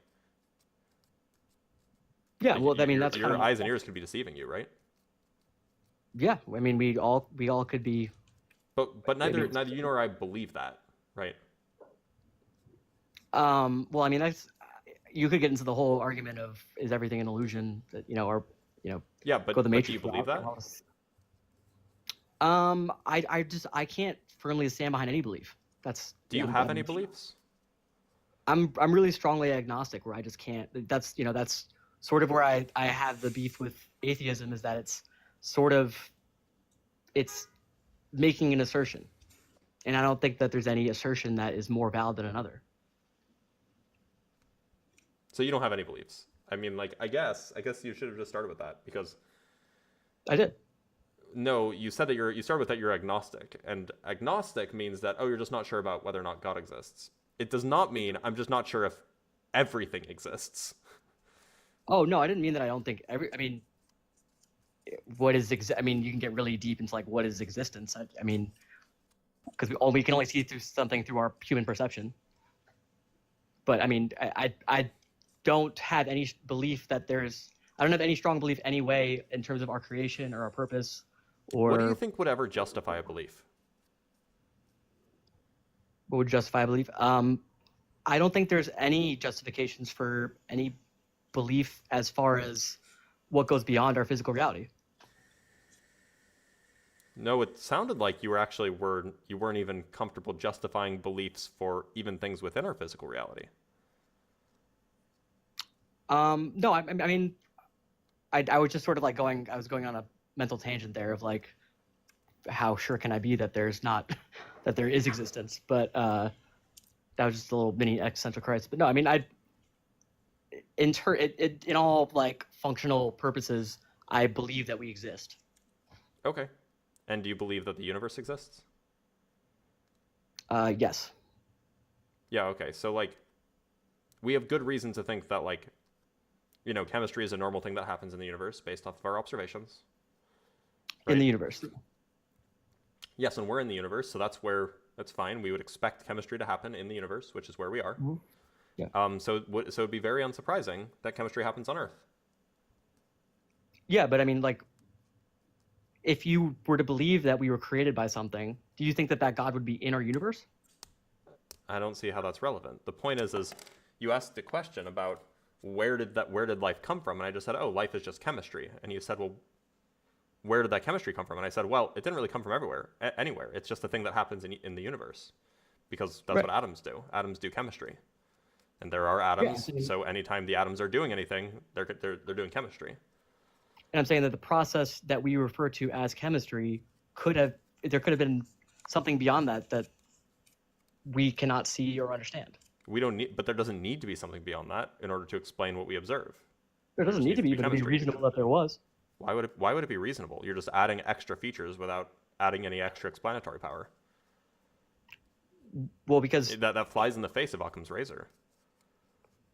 no, because that assumes that it's more reasonable to believe that we just suddenly existed spontaneously.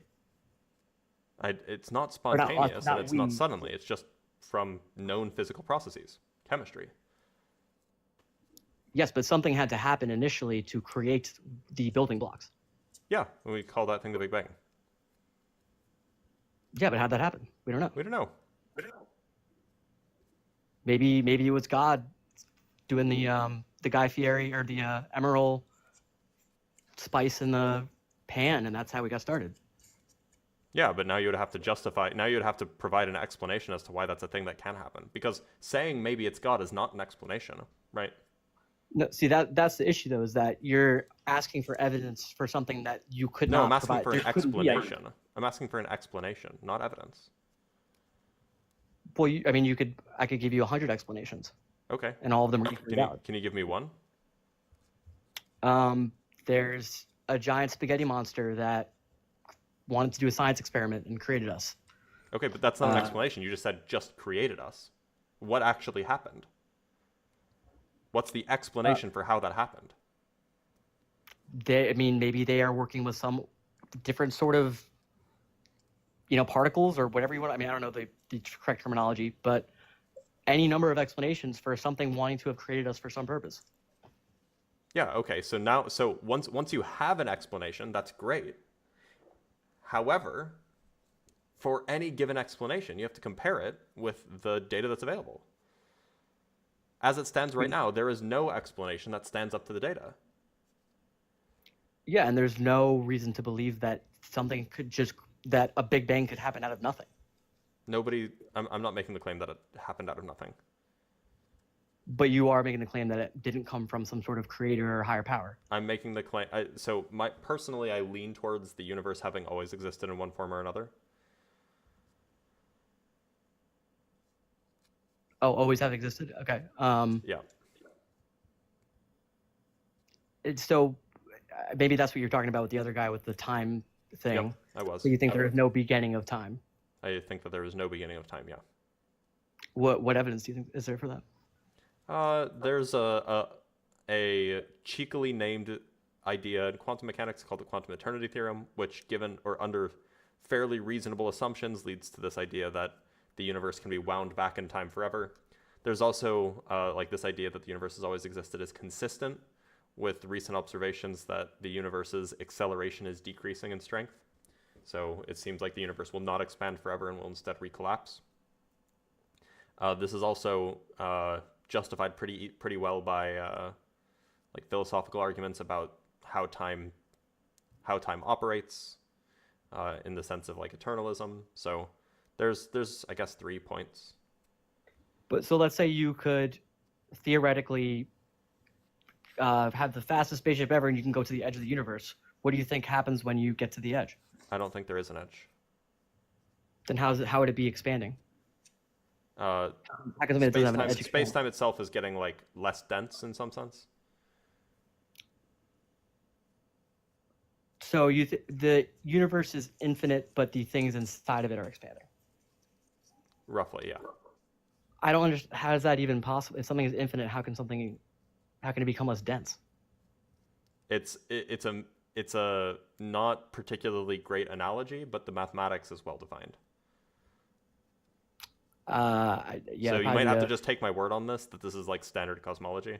There's nothing really this is not uniquely my idea. This is been the standard for cosmology since I don't know, the 50s maybe, 60s. So that the universe is infinite? That's at least a possibility, yeah. An infinite universe that is also expanding, yeah. Yeah. I definitely I believe that too. It sort of seems like things go infinitely small and infinitely big. but I don't think that really indicates one way or the other whether there was some sort of creation. Yeah, well, the size of the universe has nothing to do with that. I was talking about so I think that the universe is infinite in duration. It is eternal. I also think it is infinitely large. Those two things are separate. And how can something be infinite? How could the universe be infinite? In age or in size? In size. It's perfectly well described mathematically. You just take for example, the real number line stretches off towards infinity in both directions. Just imagine 3 of those at right angles to each other, and now you have a 3-dimensional cube that's infinitely large in all directions. A 3-dimensional cube. It's not a cube, it actually goes on forever, but it's like something like that. Gotcha. It just seems so abstract to me that I don't see how you could ignore the possibility that there's some sort of reason or purpose behind it. Well, if somebody gave me a good reason to believe that, I'd believe it, or I'd consider it at least.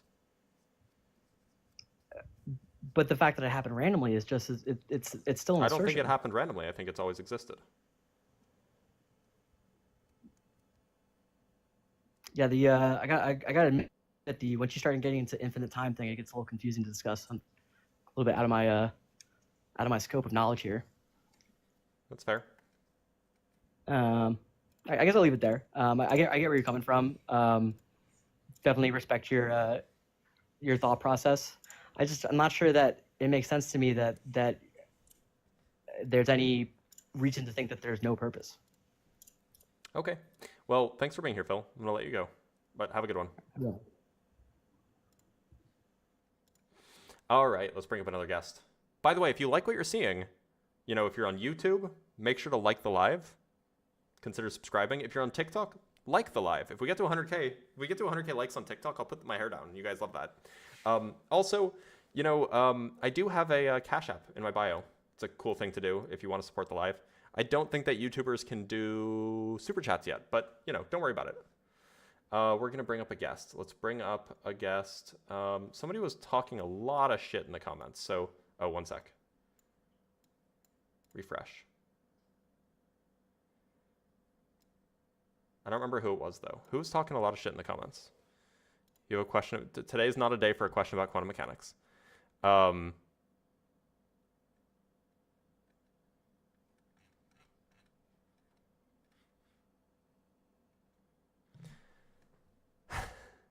When you move to YouTube, do you have a plan to replace the 100K? Probably just some number of likes. All right, let's bring up Drew. I'm just picking a random person. We are ascending Drew. Hey, thanks a lot. Hey, Drew, how's it going? Thanks a lot, Dr. Blitz. I'm agnostic. Pretty good. I'm agnostic, atheist. Just a quick question. What is your, do you ever think about how people are, or believers, Christians, are really trying to use the complexity of the universe, as far as the time, space, matter, to try to prove the existence of the God of the Bible? I mean, just say if it was they do God, that a lot. how? Yeah, but how is a God of the universe, time, space, matter, the creator of all things, how complex it is? How do they dumb down, that God into the God of the Bible? The God of the Bible is just diabolical. It's a great question, but unfortunately, it's not the topic. So I gotta let you go. All right. But thanks for being here. All right, let's bring up I have no name. I have no name, fam. I have no name, fam, but I must scream, fam. Yo, can you hear me? I can. How's it going? Pretty good. How are you? I'm doing all right. So, you gonna convince me to believe in a creator? Well, creator is, I don't know if you remember, but a while back we discussed, whether or not we are all God to an extent. It was a bizarre conversation. You remember that? No. Okay, well, fine. It's Sorry. besides the point. So I'm not going to try to prove not or prove. I'm not going to try to convince you to believe in God as in Abrahamic religion God. Mm-hmm. I'm going to try to convince you that there is basis for belief in general, or at least there's some stuff that we can't just explain away entirely scientifically. Okay. Are you talking about like the hard problem of consciousness, or? Yeah, sure. For example, actually, consciousness is great. Actually, I have a whole Because like rant. I'm pretty agnostic about that. Like I don't know, but it's not my area, so I'm not gonna make any definitive claims one way or the other about it. Oh, dude, this is not. I'm a computer scientist. I don't know shit about philosophy. I'm here to have a good time. Good time, not a long time, or something like that. Well, so sure. if neither of us are well read on this, why are we talking about it? Oh well, you could say that about literally every person that comes on. None of us. I mean, I'm well read on some things. Listen, the things I'm well read on are very technical, like it's not nonsense about how to get certain things to work. None of it, I've got my opinions on philosophy, but I'm not gonna sit around and pretend I'm well read on it. Okay. Well, I mean, should we really be talking about something that neither of us are well read on then? Yeah, it could be fun. I'd love to, but I think I'm going to move on to another guest. But thanks for being here, bud. Man. Order 1 debate. True. All right, let us talk to Peter John 8119. By the way, is the TikTok more centered now? Peter John, how's it going? Hi, how are you? I'm doing all right. So, I'm here right now because I have a question. Could it be that we're living in some sort of a matrix and that we are programs ourselves, and that the programmer has only given us certain amount of capacity to understand, and that's why we cannot comprehend what the creator is? That's number one. And the second thing that I have for you is I love your show, and I like to learn from people, and I'm very happy that you're in a platform because I like to listen to everyone's idea, and then I think about it and make up my own mind. So first, I just want to say thank you, and then I would like to ask you about that as far as us being some sort of a program. Yeah. So why should I believe that?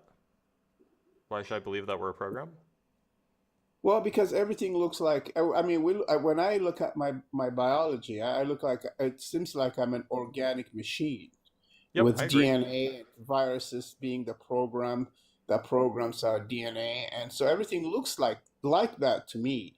Now, yep. I'm not talking from a point of academia. I'm just observation, and sure. So that's what. Yeah, humans look like humans are organic robots. Sure.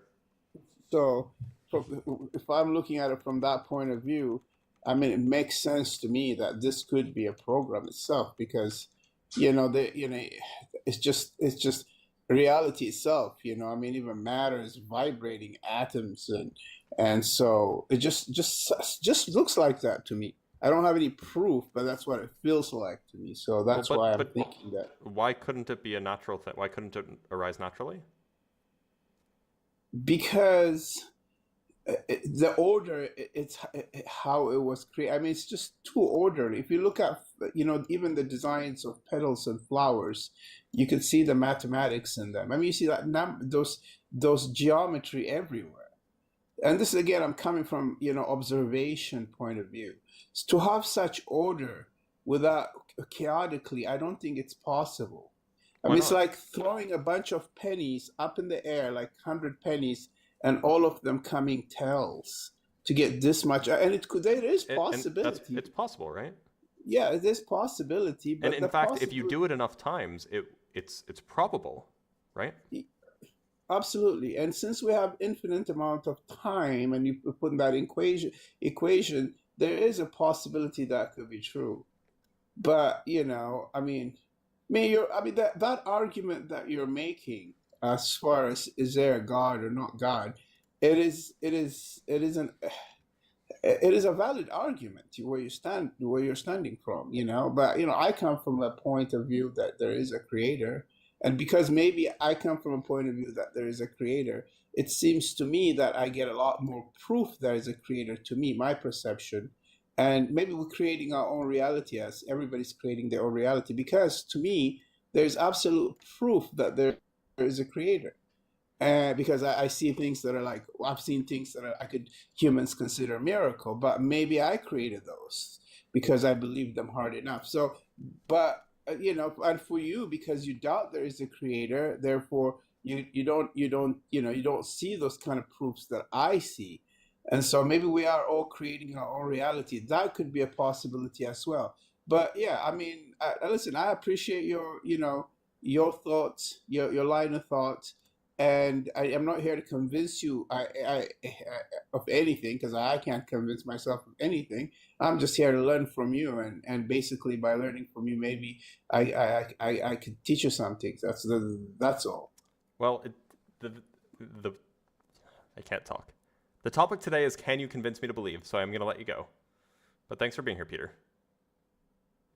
Peter John. All right, let's bring up trending products. So you going to convince me to buy some trending products? Trending products. How's it going? Man, how you doing, brother? Nice talking to you. I'm doing all right. Can you convince me? Hey, so I heard what it's about. It's about if there's a God or not. And okay, so Yep. That's the topic. You are. I'm seeing a man, right? Because I am a man on this earth. They say we are on, and I'm a flesh. They say we are, and I see you. Of dark skin, of what that African or black, right? But there are nations, because someone made nations. I'm seeing you, and you're wondering if someone made us, or if you just appeared, or it's probably only that. So you have to know if you created you, or if someone No, my else parents created you. created me.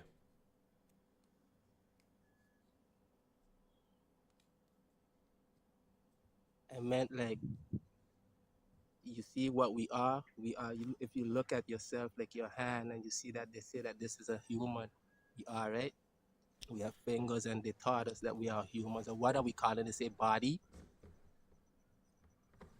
Sorry, my hand almost got me. One more time? Okay, so you are you like I'm saying, if this is a body they call us, are you saying that it's a body, or what do you call yourself? So are you a human? I'm a Are you person. a person that? Yes, I'm a Okay, person. with a body? I mean, we're here, and what I'm Yep. saying that, okay, I'm here, you are here, someone else is here, and we all are here. So now we are speaking about if we just appeared here, or if someone brought us here. And I love what you said earlier, because you were saying about something about it was always there, and that's when I came on around that time, and I love to hear your thought about it, because that's why I added that yes, existence was always there, because we're still right here existing right now, aren't we? But we can see now that we have more than what we can't see, because we can see that we have a hand, and I can see the color of mine. You can see that you are, and if you look in the mirror, you'll see who you are, and you'll see that you can see someone rather than not seeing anyone. So even if existence existed and we couldn't see, now we can see, because this is later on in existence. And time didn't even start right now, family, because time started even before our parents. So if way back had people that brought us here now, we're asking, okay, well, where did this come from? If God put, what are we? And what's a God? And what do you mean if God created me or you? Well, I'm sure you're wondering about you, right? And you're saying, yeah, I don't really understand what your argument is here. Okay, so so the thing is, the person who created us, the time is coming where he will heard that, because the earth is full of something that he doesn't like. He created the earth, but that wasn't the plan to have something that he didn't like. As you can look around, you can see that, and everyone needs to know that they themselves have to be good for God when the time comes, whether it's now or next time, because we even existed from since before, like I told you, even before you had that body, you got that chance, and now we are here. But God, the Creator, is gonna come, and everyone is still gonna everyone is gonna still have to hear what He has to say about everyone. Okay. Because once you are someone, and the thing is, what He's gonna do is there's gonna be I'm look, only I they don't said know what you're trying the to evil say. will perish. The evil I will don't know perish what is you're what it's. trying to say. I'm happy. I'm finished with the talk, and in a sec we'll be finished. And nice meeting you. Nice meeting you I'm too. saying that Thanks it for being here. says. Did anybody follow that? I'm not crazy, right? Like,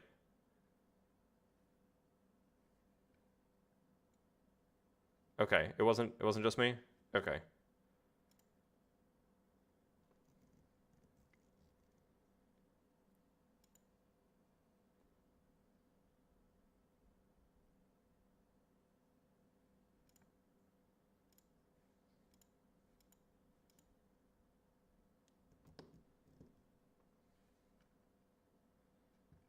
All right, this person's not connecting. So we will disconnect them. By the way, y'all,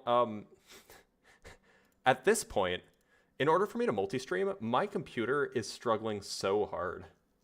I might actually need to upgrade. I'd really like to not upgrade before I move back to the States, but my computer is struggling mega hard right now. Like, it's having a rough time. By the way, I'll make sure if you're watching from YouTube, make sure to like the YouTube and consider subscribing. If you're watching from TikTok, make sure to like the live and consider subscribing there and following along. I don't have Chrome open except to monitor my own live chat. I actually did close the million tabs that I have. I know. I know, no point in upgrading, but like if I'm gonna do this for another 4 months, like, I don't know.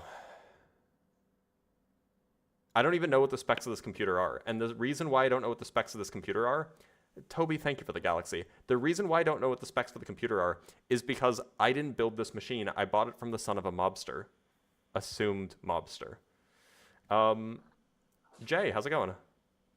Pretty good. How are you doing? I'm doing all right. You think you can convince me? Maybe. My argument's similar to a couple who have been here already, but I'm curious, when you say you're atheist, you're not agnostic in any way, is what you're arguing. Okay, my argument is kind of from the basis of that. I believe I'm agnostic, I'll say that. I believe kind of all the standard scientific models right now in evolution, and the Big Bang is the start of everything. So before we continue, if you're agnostic, what are you trying to convince me to believe? I guess, what do you consider agnostic to mean? Somebody who doesn't know whether or not there's a God. Okay. In my mind, I interpret agnostic as I think that there is a God, but I don't think any existing religion is accurate. Do you think that God is good? I think so, yes. Do you think that God is knowledgeable? Not in a way that we would consider knowledgeable. I think... Like, does God know what's going to happen tomorrow? Yes.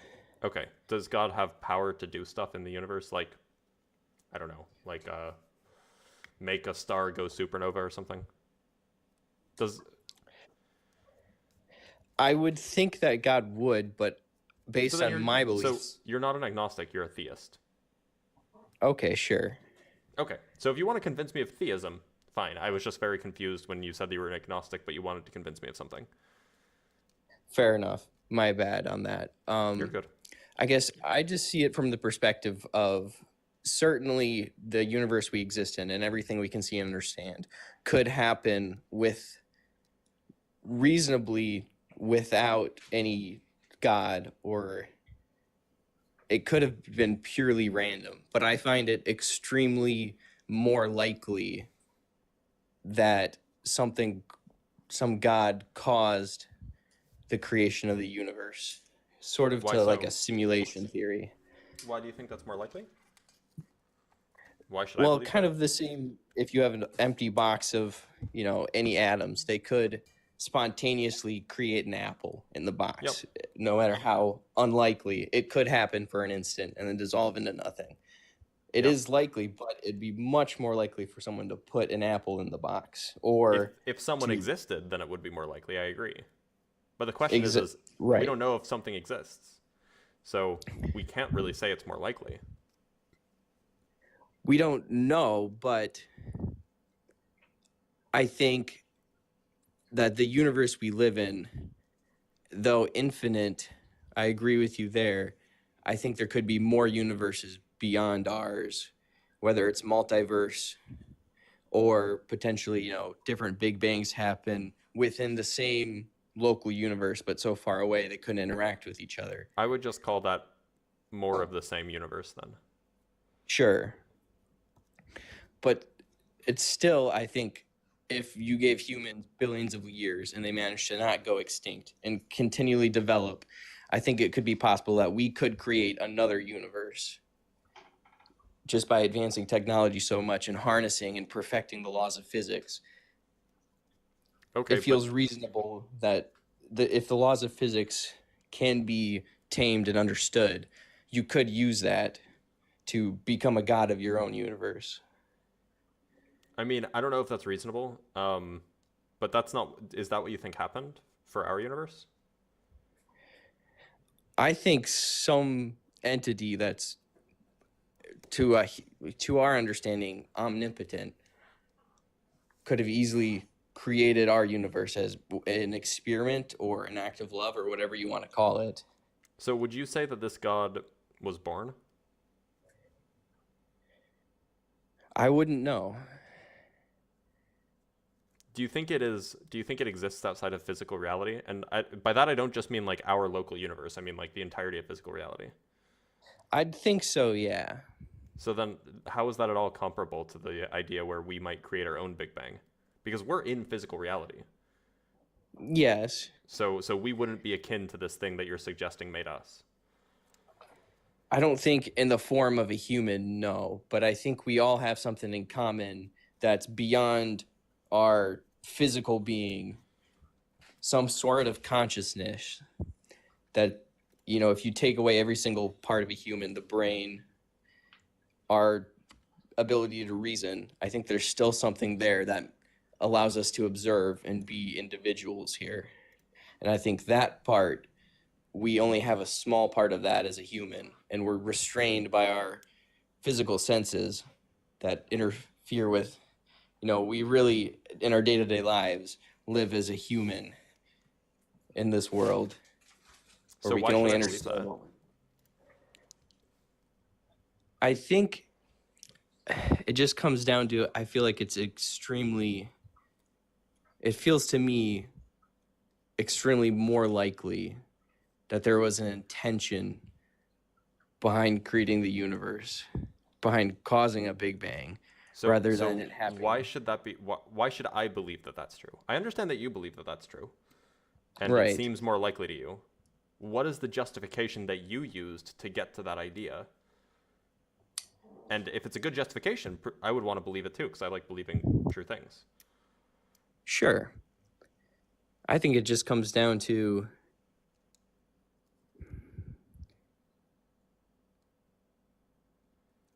that I guess I don't have a better way to word it than I find it more plausible that there was an intent rather than completely random, even if that intent is out of scope of something we could possibly understand. So that's just a restatement of the claim. It's not a justification. Right. I don't think there will ever So is be there a justification? the justification just being that it's more likely, but No, beyond what's that, the you could still justification? say. What's the justification of the idea that it is more likely? Because I don't think it is more likely. So what's the justification for it being more likely? That it's the same thing with the apple spontaneously being created. It's possible, but if there's intelligent intent, then it's probable. But you're getting the order wrong. So now you're presupposing that there is intelligent intent in order to get that it's that, because I agree. If you had some intelligent thing that was like loving, then yeah, it might make like it's pretty plausible that it would make a universe, right? But that doesn't therefore justify that it's likely that it did create the universe, because we don't know if such a thing even exists. Sure, I agree with you there. You're getting the causation, you're getting the justification backwards. How is it backwards? You're saying essentially what you're saying is because you think it's more probable, or because you think, what am I trying to say? Essentially, that because you believe that this thing exists, it is therefore overwhelmingly more probable that it is the cause of the universe. Yeah, but I don't have to. That's because you already think that the thing exists. I don't think it depends on thinking that something exists. Whether, like, if you sit between, you have to posit that there could be a God or something that could exist. You can't possibly disprove that, just like we probably can't possibly truly prove it, at least not in our lifetimes. But if it is a possibility, if you will give that much, then you find it. So let's say it's much more likely. let's say it's a 1 in a trillion chance that it's a possibility. Then is it more likely that it happened randomly versus it happened because of this 1 in a trillion chance? I wouldn't go so far as to put it that way. I think that if it is possible, then it certainly would be true. If a God could exist, then a God does exist. So what do you think, like all else being equal, the universe exists, we don't know anything about it. What's the probability of a God existing versus not existing? What would you put those probabilities at? We don't know anything about what's in the universe. We don't know anything about what the God is. We don't know anything about. It's just like you have a completely unknown universe with a completely unknown God. What's the probability that God exists versus not existing? I don't think you could put it as a probability. I think it's you could either maybe. true. Look. So if you were presented with just some universe that you don't know anything about, what would you guess is the probability that there's a God of any kind? I would guess 1 in a billion that there's not a God. How did you come to that? I mean, you don't know anything about the universe, so what are you basing that probability on? The fact that the universe exists. So you have a prior. So you have some sort of prior that makes you think that universes can't exist without God. Or I don't very, think very unlikely to exist without God.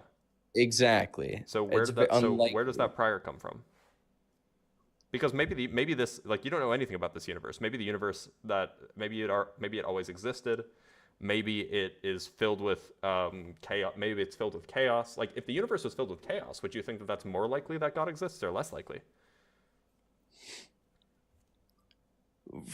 I think it's still the same, where if the universe exists, it's more likely that God or something created it, as opposed to what if the universe had always existed? What if this is an eternal universe? I don't see how that's a reasonable assumption. Well, I mean, you don't know anything about this universe. You don't know anything about this universe, so how can you rule that out? That it's always existed? I guess Yeah. From an intuitive standpoint, it doesn't make a lot of sense to me that it always existed. Do you think that God always existed? I wouldn't know how to say. I wouldn't think that would be true either, that anything could always exist. But then you keep going down the rabbit hole of, well, something had to exist in the first place in order for something to come into being, right? Well, I mean, maybe, but if you think that God didn't always exist, then how did God get here? That's the rabbit hole of, well, then maybe another God created that God, right? Or kinda if makes God you- spontaneously came into being, right? Wait a minute, didn't I ask you just like 5 or 10 minutes ago if you believe that God was born, and you said no? I wouldn't think so, no. But then where Well, did God you come said from if God born. I wasn't think born? I meant born created as in like could be begin to true. exist. Sure. Okay. That I think so could be so possible. if a God began to exist, is it really a God? Well, If it it was depends created on by something? right. I mean, it's a relative term. You know, I don't to think an it ant, is. I'm probably a god. Well, no, but you're not, because you obey the laws of physics, right? Sure. You are a physical being. You were born. You will die. You are not infinitely powerful. You are not infinite in any respect. A being that was born, a being that was created, it is not infinite, right? It doesn't have all of the infinite properties. So it just doesn't I seem guess like you much of a couldn't be god. infinite unless you always existed. Sure. So it just doesn't seem. It seems like a powerful alien, perhaps. Sure, and I'm not ruling that out either. As I'm not ruling what that out either. But it. It is compatible to be an atheist and also believe that powerful aliens exist. Those two things are totally compatible. Sure. I guess beyond that,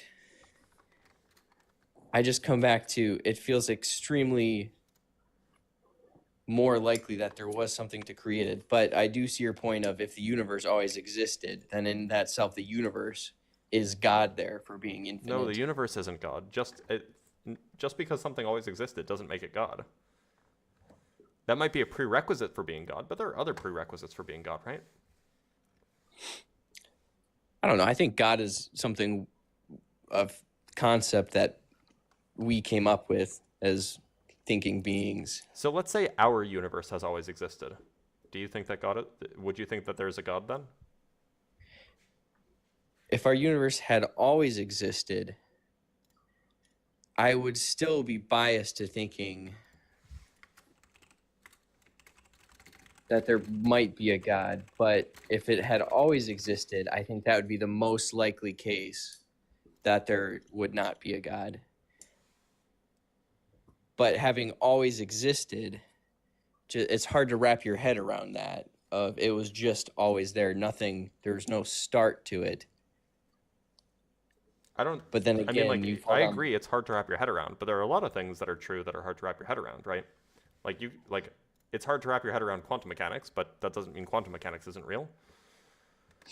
Sure, but quantum mechanics we can still reason about, and mathematically. Yeah, we can reason about an infinite universe too.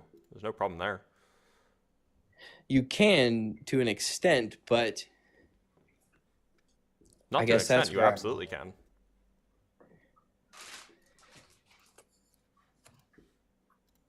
I'll think about it. I mean, physicists do it all the time. Sure, yeah. I appreciate you poking holes in my argument here. I don't think I have anything more for you, but I might try to join at a later date once I've thought about it more. Thank you. All right. Sounds good, Jay. Take care. You too. All right, let's bring up another guest. By the way, did you guys see how triggered Darth Dawkins was yesterday? He was so upset. Dude was upsetty spaghetti. He was so mad. It was so funny.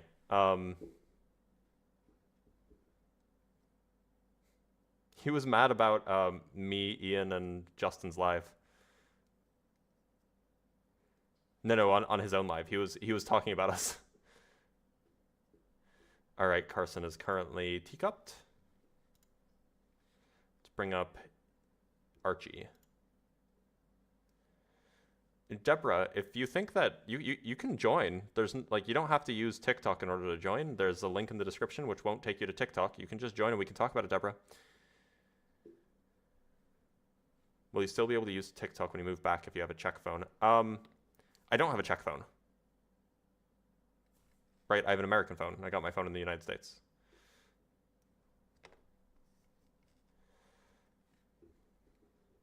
All right, this person's not loading in. No, he didn't come up on UA. But people were reporting that he did, yeah. Yeah. Deborah won't join. That's sad. Alex, how's it going? Good, thank you. How are you? I'm doing all right. Think you'll be able to convince me? Well, I'm just kind of relating what the Carson was saying. He Okay. was talking about an eternal universe. You talk about an infinite universe. How so is it infinite? Or how can it be argued to be infinite? Just one question first. Well, all I'm saying is that it could be that every day has a day before that. Oh, okay. So the Big Bang wouldn't be the true start of the universe in that sense. Right. It would just be something Okay, special yeah. that happened. Okay, fine. Yeah, no, I was just kind of confused about that. Wanted to ask you. All right. Well, thanks for being here, Alex. And then I just wanted to say as Oh, well, yeah, go ahead. because that God could be outside of time, and how would you kind of deal with that question or statement? I mean, I don't know what it means for something to be outside of time if it has a mind, right? Because as far as I'm concerned, minds are things that exist in time. I don't know what it means to have thoughts if you don't have time, because then you can't be changing. Okay. That's interesting. Have to be something I think about. Yeah, thank you. Of course. Thanks for being here, Alex. You too. God, I need to get angrier. Gotta get angry. All right, let's bring up Rogue then. We still have no guests. By the way, it's the link takes you to Video Ninja, which is just a collaborating application. So you should join if you want to from the YouTube. Rogue, how's it going? It's going good. Good. What do you So I was believe in? Do you thinking think about you can convince me of it? Yeah, I think I have a pretty good chance. It was Okay. I'm not necessarily arguing God, but it's like, think about it like this. What is consciousness? We're here to experience things? I Like, don't what is our know. purpose here? I don't think that there's like a universal purpose for us. I think that we are just things. We are a blip in the universe, right? Yeah, but we like developed a consciousness to be able to experience things. For what purpose? I mean, maybe. I don't know if I would phrase it that way. That seems like it implies that there was a purpose behind it. I don't know if there was one. So we just like, do you believe in what is it called? Evolution? Yeah. Do you? Yeah, I do. But what I was saying is, if evolution is true, why did we evolve to develop a consciousness? I don't know. I'm not an evolutionary biologist, nor am I a neurologist. So I feel like it doesn't make sense for it to be just random, that there's no purpose for it. I feel like to be clear, random and no purpose are not the same thing, right? Well, yeah, consider this though. If everything is random and we're just like a blip in the universe. I don't think everything is random. I think that the That's what I'm universe saying. is deterministic. There's an order.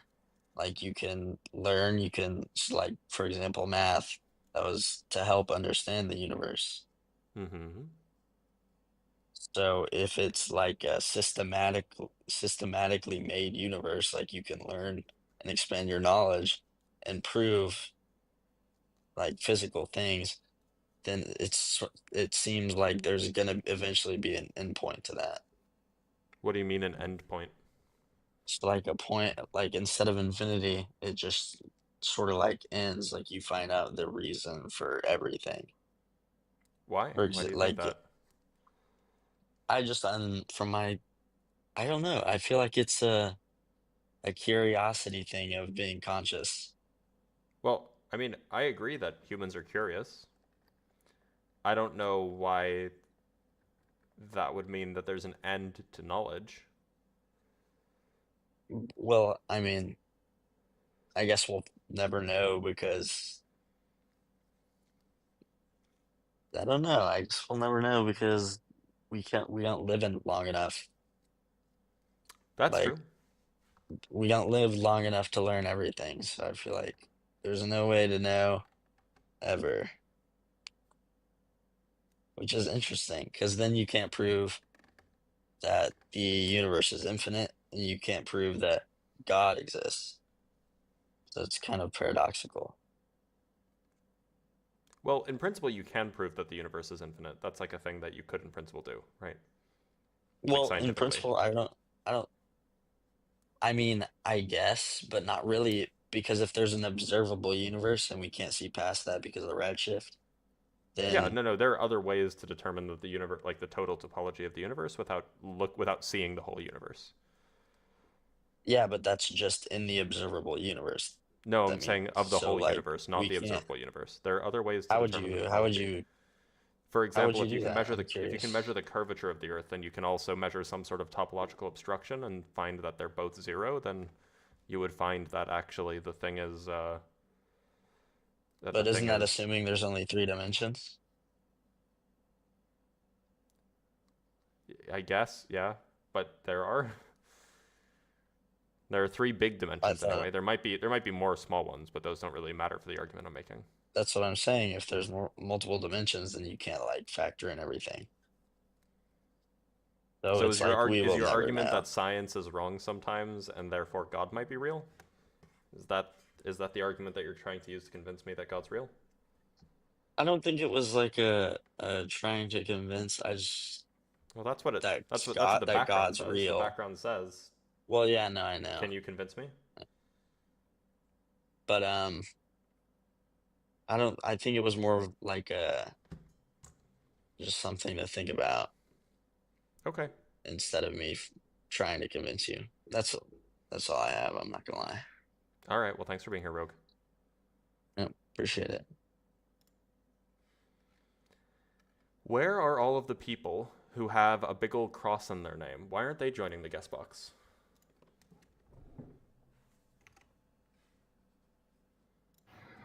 By the way, y'all, if you like the live and you're on TikTok, actually, you should like the live also if you're on YouTube, but definitely like the live if you're on TikTok, because I don't put my hair down. So, Archie, what's up? Can you convince me? I'm good. Now, can you hear me? Did you just say you're cooked? Can you hear me? Yeah. No, I said I'm good. I'm okay. Nigerian. Okay, you're good. So my English might not be as smooth as yours. So please bear with me. Okay. First of all, I'm actually not religious. I'm just here to tell you that your knowledge from your videos have convinced me. Like, it has made me open my mind to a lot of things. I was already deconstructing, but a lot of things that I used to just not understand it better. I just came here to honestly just thank you. Oh, well, I appreciate you. Just this guy has impacted knowledge to me. I should probably just come on here and just say thanks.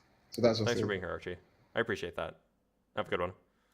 Other people speak now, so thank you for letting me come here. All right, let's bring up Mario Corsini. Mario, how's it going? What's going on? How have you been? I'm all right. Can you convince me? Well, I just think, realistically, how are you gonna say the world was just created out of nowhere and it's infinite? It makes zero sense. Could it be? Why does it make zero sense? Think about it this way. God, it says in the Bible, God is out of space and time. He's not with us. We don't understand. Sorry, what fully. verse does it say that he's out of space and time? Well, I'm not like the most into the Bible, but I could find it. I could find it, but if I leave TikTok, it'll sign me out of this live. No, you can just minimize the app and I won't kick you off if you want to go find it. Oh, he's teacupped. I guess no, I'm not going to kick him. We'll give him a minute. Maybe there is a verse that says that. But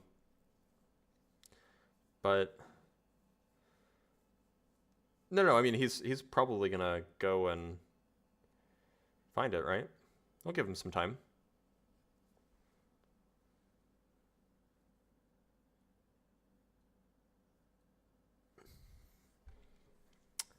By the way, y'all, if you are currently watching from YouTube, consider subscribing, liking the live, hitting that bell or something like that. If you're watching on TikTok, I would say similar things. Follow, like the live. If you are on TikTok, then you can access the link tree in my bio, which has a Cash App. So if you want to support me there, through the Cash App or the Buy Me a Coffee link, feel free to do so. Obviously, I appreciate any support that you guys might offer. But even just liking the live is enough. Also, I do have a Discord. There's a Discord link in the link tree in my bio. I should probably put that in YouTube. But yeah, migrating is fine if you would like to. I suspect that we will be solely on YouTube. We might move over to Twitch as well after TikTok is gone in a few days, in about a week. But we'll see. Thank you for the sunglasses, Fizzler.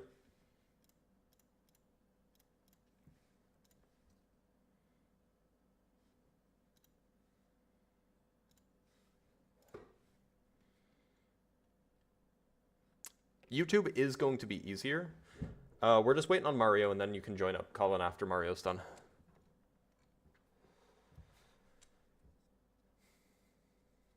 Isn't the ban only in the US? Yes, that's also where my phone is. My phone is... Welcome back, Mario. Could you not have heard me the whole time? No, I can't hear you when you're minimized. What? I can't view the scripture and read it at the same time. Well, do you remember what the verse was? It says... my bad. It doesn't say specifically. It doesn't say specifically that Jesus is out of space and time, but it says Jesus is the Word, and in the beginning was the Word, and He is the Word. And the thing I'm referring to is we can't comprehend God because God isn't like us. He's not a human with an individual mind. For God is. Robert, thank you for the $2 on Cash App. I appreciate you.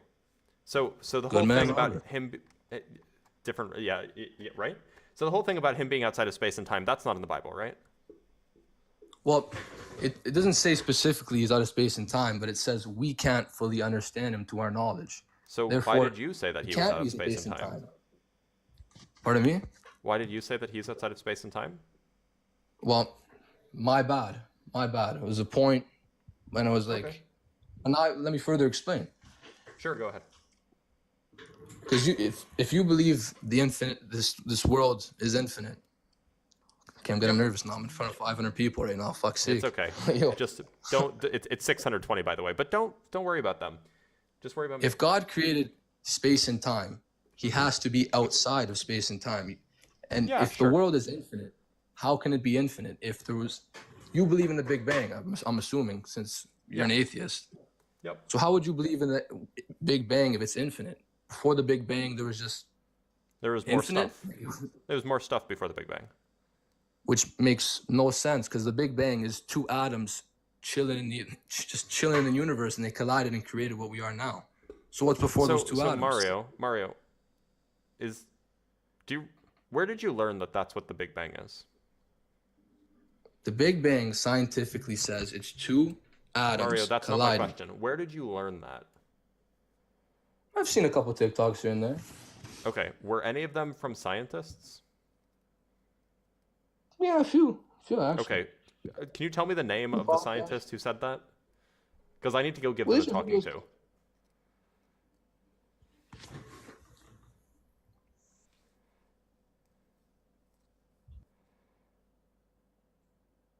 Oh, he left.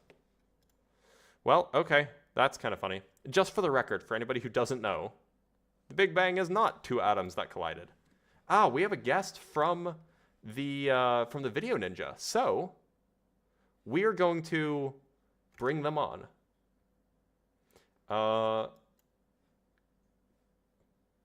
Let's see if Troy can hear us. One moment, everybody. We're going to bring them up. Troy. Add to scene 1. Troy, can you hear me?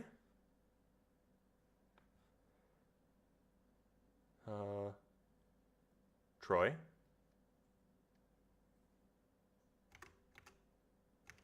Looks like he's not connecting. Hello. Can you hear me all right? I can hear you. Can you hear me? I can. For some reason, let me just try one. I had to disable my video because I have an issue with my phone camera, but if that's okay with you, I'm happy to talk without the video. That's totally fine. I'm just going to give you a default video for your no problem for your face. Can pick a good one, please? Can everybody hear him on TikTok? Okay, everybody can hear you. I think probably on YouTube you're probably fine. I don't know why your video's not showing up. I had to disable video because of my. I enabled a default video thing for you. So it should have gone, but that's okay. We don't really need to worry about it. So, do you think you can convince me?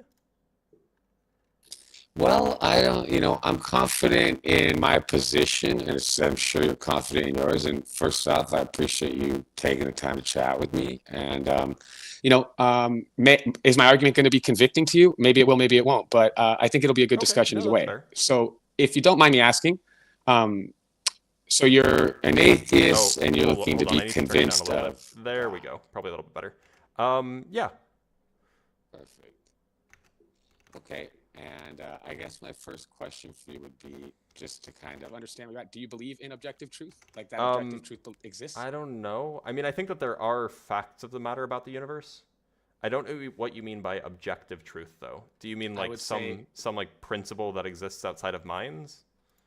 I would say when I'm describing objective truth, and maybe we can agree on this. I'm not trying to load any terms. Let's say, the basics, right? Like, I think classics, when people talk about objective truths and proofs for God, they'd be talking about things like mathematics or things like laws of logic, things that govern thought, I guess is the best way that I could put it generally. Do you believe that truth is subjective or objective? Because if you don't believe that there's any such thing as objective truth, I mean, the conversation really doesn't, it's not going to be able to move forward much because, I think the belief of a God is, I think the starting point for the conversation being open would be that you would believe in an objective truth. You do understand. Well, I think that there are facts of the matter about the universe. Like, I think that stars are real things, and I think that, planets are real, and I think you and I both exist, and like, you believe there's an order to things, at least in some form, and I'm not trying to load that. I think that there is stuff in the universe. So you'd agree that the laws of logic are objective truth, or mathematics are objective truth? Not in that sense. I view mathematics and these kinds of things as invented languages that we use to describe the universe. I don't think that they exist outside of minds. Let's move away from mathematics then, because I could agree with you that mathematics, like language or linguists, can be manipulated, right? You can make numbers kind of tell you anything. So what about if we just stick to things like the foundational laws of logic? So I think that those are the same kinds of descriptions that we use to understand the world around us. So then you would say that these things are not. Yeah, I would say that they're invented in the same way that like the colors are invented, right? Like we see stuff and then we come up with names to describe them. I don't want to interrupt you, but colors aren't invented, right? We can see colors on spectrum. That's not color. That's not color, right? That's electromagnetic radiation with certain wavelength. I'm talking about like red. No, I'm talking about like red. Like the phenomenon let's stick to what we can agree on. Right? And here's the thing. I don't want to force you to say, I'm not here to write the argument, and you're, to be fair to you, telling me that things like laws of logic are not discovered. They are not objective. They are created by... Yeah, in the same way that like languages. Humans. Okay, so then the same way I mean, yeah, you can. There are fuzzy laws of logic. It's just there are some in the same way that some languages might be better at describing things than other languages. I think that some axiomatic systems of the, of logic might be better at describing the universe than others.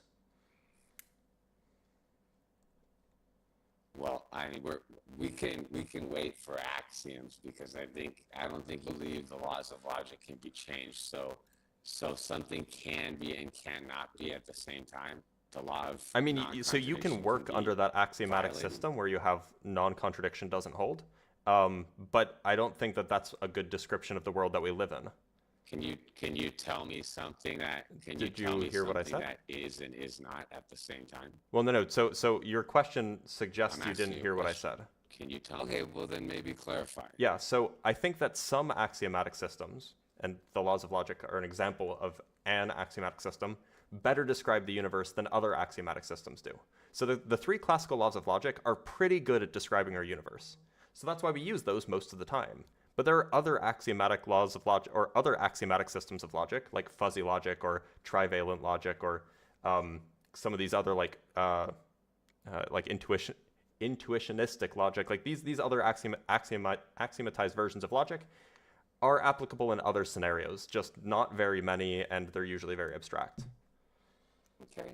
Well, how would we build those axioms? Let's say any of the ones you mentioned from fuzzy logic on, not funny logic, fuzzy logic, excuse me.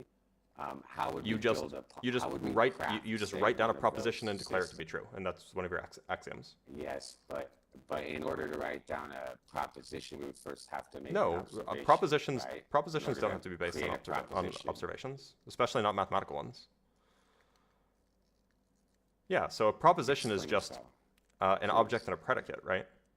Well, that's not the only type of proposition, but that is a type of proposition. So, like, for example, I could just write, I could write down the proposition that, I could axiomatically state that the empty set exists, and that could just be an axiom that I accept, and then I build more stuff on top of that based off of that axiom. Okay, but if we're going to go from that space, if that's how you want to operate, then you do understand that just functioning without any grounding at all for that The empty set statement, exists. right? Yeah. By the way, that's an goes axiom. in any That's an axiom that you probably accept. That's like a standard axiom. And maybe it is. I mean, and again, this is not so much about what I would or wouldn't accept, and I think you'd agree. I'm trying to just, I don't want to force, I think a lot of these things become people trying to ham fist one way or another their view. I don't want to take my priors and try to like shove them down your throat. That's Sure. not my goal here. So wouldn't you agree though that even this idea of saying, oh, we don't need an observer, we don't need anything, it's grounded foundationally, and we can just say a thing, right? For your propositions, independent of any observation, right? You are taking, at least your starting positions, you are taking those as some form of belief. No different than a theist, or I would say a deist, since we're just talking about a god here. I don't want to get into different religions. So axioms aren't necessarily beliefs; they're more like rules, right? Well, hold on. If they're rules, then those rules are going to be grounded in something foundational. They are beliefs. No, not really. I mean rules in the sense of like the game of chess has rules, right? Like I don't believe chess has rules because the game of chess because we has made them rules up. because a mind created those rules. Which Yeah, is my and entire so point about axioms. A mind creates the axioms. Right, we create them. Either you're going to take that on. Okay, so we create them, and where do we get the ability to create them? What are we operating off of? What system foundationally do we ground these abilities to think, even in axioms? Those are beliefs. So I mean, which part of beliefs? The axioms? Because you don't have to believe the axiom to work with them. All knowledge starts with axioms, right? Would that be fair to say? Yeah. Okay, sure. but if all people knowledge starts with axioms, and I would say if all knowledge starts with axioms are based in belief because that's your starting point. Otherwise, they would come from something. I believe that the universe exists. Hold on. Sure. Hold on. If all knowledge, so we'd agree, all knowledge starts with axioms. That's what you're saying, and you would agree that axioms are based on beliefs. Therefore, all derived knowledge from said axioms is nothing more than a belief or something downstream from a belief. Yeah, I would say that's something downstream from a belief. Okay. Well, then that's. Yeah. I mean, look, you might not call it God, but that is no different than a deist or somebody who believes in a God. I mean, it's very different. It's very different. Well, explain to me how. Explain so for to me example, I might have three foundational beliefs. My first might be that the universe exists. My second might be that my senses give me a reasonably accurate description of the universe. And my third might be that induction works. From those three kind of fundamental beliefs, I can then just build a whole bunch of other beliefs off of those, which are justified from those three fundamental beliefs, right? But nowhere in there do I have a belief that a being created the universe, right? And that's what deism is. I don't want to draw you back into those. Can you list those three things you just said again so I can write them down? Yeah, so I don't forget them? that the universe exists. That my senses give a reasonably accurate depiction of the universe. It's not like perfect, but it's reasonable. Yeah. And that induction works, or at least induction works often. okay, senses give reasonable beliefs about the universe, and you believe in the reliability of induction.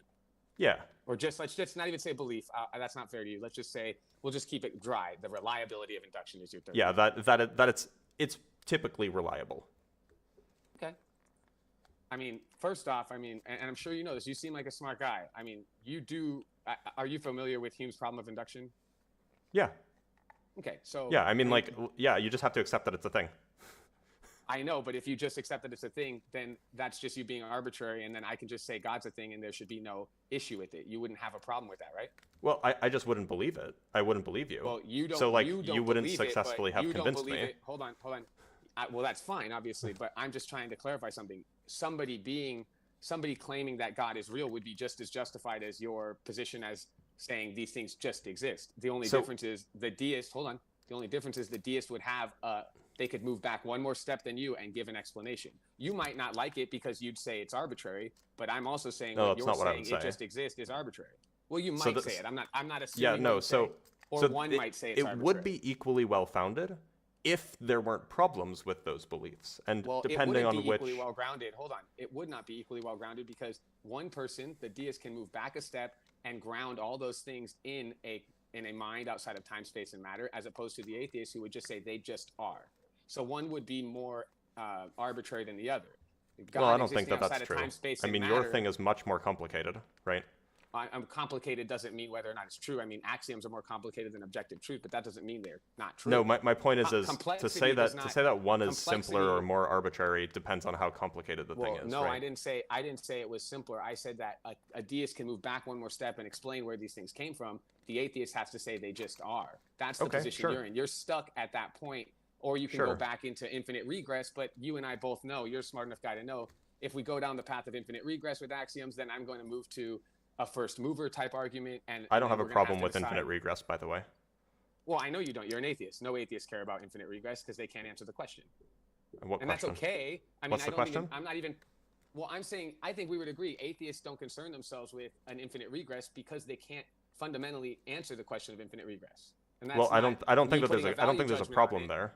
I don't think there's a problem with it. I know you don't. I know you don't. You're an atheist, but I'm saying that value judgments aside, atheists don't concern themselves with the infinite regress because categorically they can't answer. I talk about it a lot. I think that there's totally fine understandings of infinite regress. Not answering to it though. What's the question that you think exists that needs to be answered? Well, I'm asking you if you're gonna admit that axioms lead to infinite regress, then what is the starter of the first mover? An infinite regress doesn't have a starter. It doesn't have one. That's what it means to be an infinite regress. Have you ever, out of curiosity, and I mean, I might not be able to present this to you properly, but have you ever read, I'm sure you have ever read Aquinas' argument for motion? Probably. I didn't read the original Aquinas, obviously, but I've read summaries of it. Summarize it, but it's not going to be, it's like a 25-minute argument that I can't summarize over a live, and I wouldn't want to dominate your live like that, but essentially, an unmoved mover, you get to the idea of an infinite regress that where's the problem? Without a first mover, you would have no motion. Therefore, you would have no regress, which means you have. Why would you have no motion? Why would you have no motion? You would have no motion because how does an infinite regress start? Where's the first thing come from? An infinite regress doesn't have a start. That's what an infinite regress is. Exactly, but so it just has always existed? Yes, that's what an infinite regress is. Yeah. Okay, so you believe the universe is eternal? I lean that way, yeah. Oh, that's good. I mean, hey, as an atheist here, I think you'd say we're at least being like, we're having a good discussion here. I mean, I appreciate you for at least, you hold to fewer priors than most atheists. I would say that you do have, I would think. What does the number of priors have to do with anything? Well, I'm saying you hold to less priors than most atheists. That's all. It's not about really to the argument. I'm mostly just, this is more an olive branch. I think that a lot of people, when they talk about this stuff, be it from my position or from your position, it's often much more heated. But I do think that the atheist, it's kind of special pleading to say that you don't need any start, that it's infinite, and you're not accounting for. Sorry, how is that special pleading? How is that special pleading? How do you account for infinity as an atheist? It's a concept. We can describe it perfectly well. That concept? We can describe it perfectly well using axioms if we want to. So now you're going circular. So essentially, you're back in that loop. Hold on. Where's the loop? Okay, first of all, an infinite regress is a loop. It's an infinite loop. So no, it's not. It's an infinite sequence. So do you think that the negative numbers loop back to the positive numbers? Well, we're not talking about mathematics. I want to stick to your thing. It's an analogy. You believe in It's an analogy. regress? It's an analogy. Please answer the analogy. Look, I wouldn't. Can we move away from math? Because I'll be honest, like math is not my strong suit. It's not my favorite thing to talk about. Can you put it in a philosophical term, not in a mathematical term? Okay. Do you think that there's a difference between a circle and a line? Sure. Plop, thank you for the galaxy. Yeah. So an infinite regress is a line. Like a circular argument is a loop. No, they're different. An infinite regress without a first mover is a loop. It's literally not looping back to the first, to like if you have, let's say you have cause A, let's say you have. Hold on, it can't loop back to the first because you're trying to look at it. I mean, think of it more as think of it like this, right? Imagine. Plop, no, galaxies have never meant drop guest. Imagine a still pond, right? With no pebble dropped in it, you see ripples in the pond. This is what I'm talking about. Right? Where's the circle? Where's the loop? Well, it's concentric circles. It's smaller and larger circles. Well, okay, yes, obviously, but where's the causal loop? You know what I mean? Well, what I'm saying is you don't account for a cause. Yeah, well, so right, just because something doesn't, just because there's not like an ultimate cause doesn't mean that the causes are circular, right? Maybe, but you understand. Maybe I misspoke, and you may be correct in this one second, or this one instance. But you do understand that when you talk about an infinite regress with no cause, that's I mean, and I get it, definitionally an infinite regress would go on forever, but there would still need to be a first mover. Just because something goes on forever, just because something goes on forever doesn't mean that it doesn't have a start point. No, that's literally what it means. No, it doesn't. Things going on forever. No, if I had a car that if something is forever, infinite, if something is infinite to the past, start moving. If something is infinite to the past, that's what I'm suggesting. I'm not talking about infinite to the future. I'm talking about infinite to the past. What is the past with if infinity? What is the past? So I will be more specific. What I mean when I say the universe has always existed, I mean that for every day there was a previous day. I understand, but my question is, what defined the past in an infinite world? It is the days before. The days before what? Today. And then, so today would be the first mover. You understand that, right? Because how is today the first mover? What? Hold on. Today was caused by yesterday. I'm gonna explain it. This isn't an analogy. This is an exact description. Hold on. And if I say, and what was yesterday caused by? You would say the day before that, and the day before that, and the day before that, and the day before that. Right? Again, infinite regress, which that might be enough. Where's the problem? Well, I'll tell you right now. That might be enough for you, but you're gonna have to tell me if we come full circle, right? These axioms that you're operating off of, did they have no starting point? They were infinite. You can't account for them if we go back in an infinite regress. And so by not being able to account, hold on. I think you're confusing the map for the territory.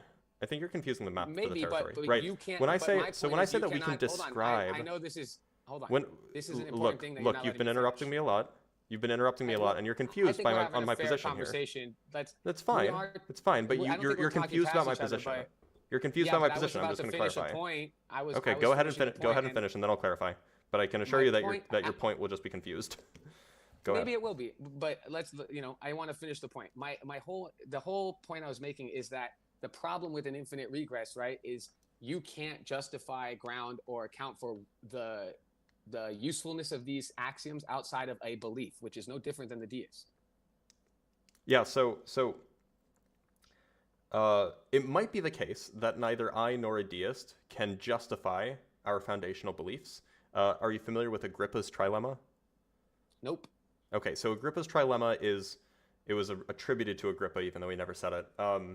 It's basically a description of the possible end justifications for any foundational belief or for any causative chain. So there are basically three options, right? The first option is that you have some chain of causation or chain of justification that just terminates somewhere. And so this would be like you just accept a brute fact. This is sort of an axiomatic thing that you just believe, or some first cause, whatever it might be. There's just something that just the chain just stops. That's option one of the trilemma. The second option is that you have an infinite chain of causation or an infinite chain of justification, and it just goes on forever in one direction. It's not circular, it's just an infinite chain. The third option, the third horn of the trilemma, is circular causation or circular justification. A is caused by B is caused by C, which is caused by A, or A is explained by B, which is explained by C, which is explained by A. So those are the three options that you have.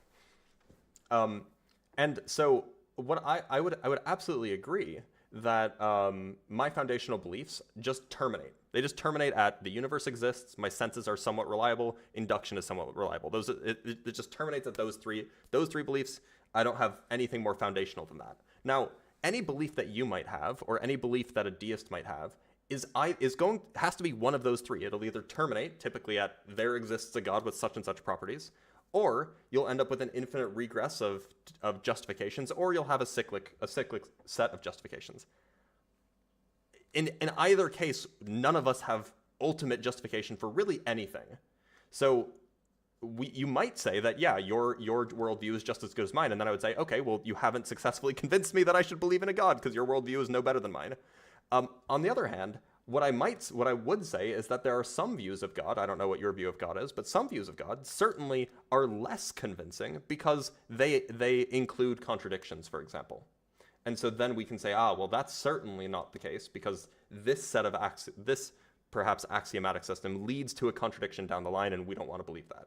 So the point is that if you're looking for ultimate justification, you're going to run up against the same problems that I am. And presumably your goal is to convince me here.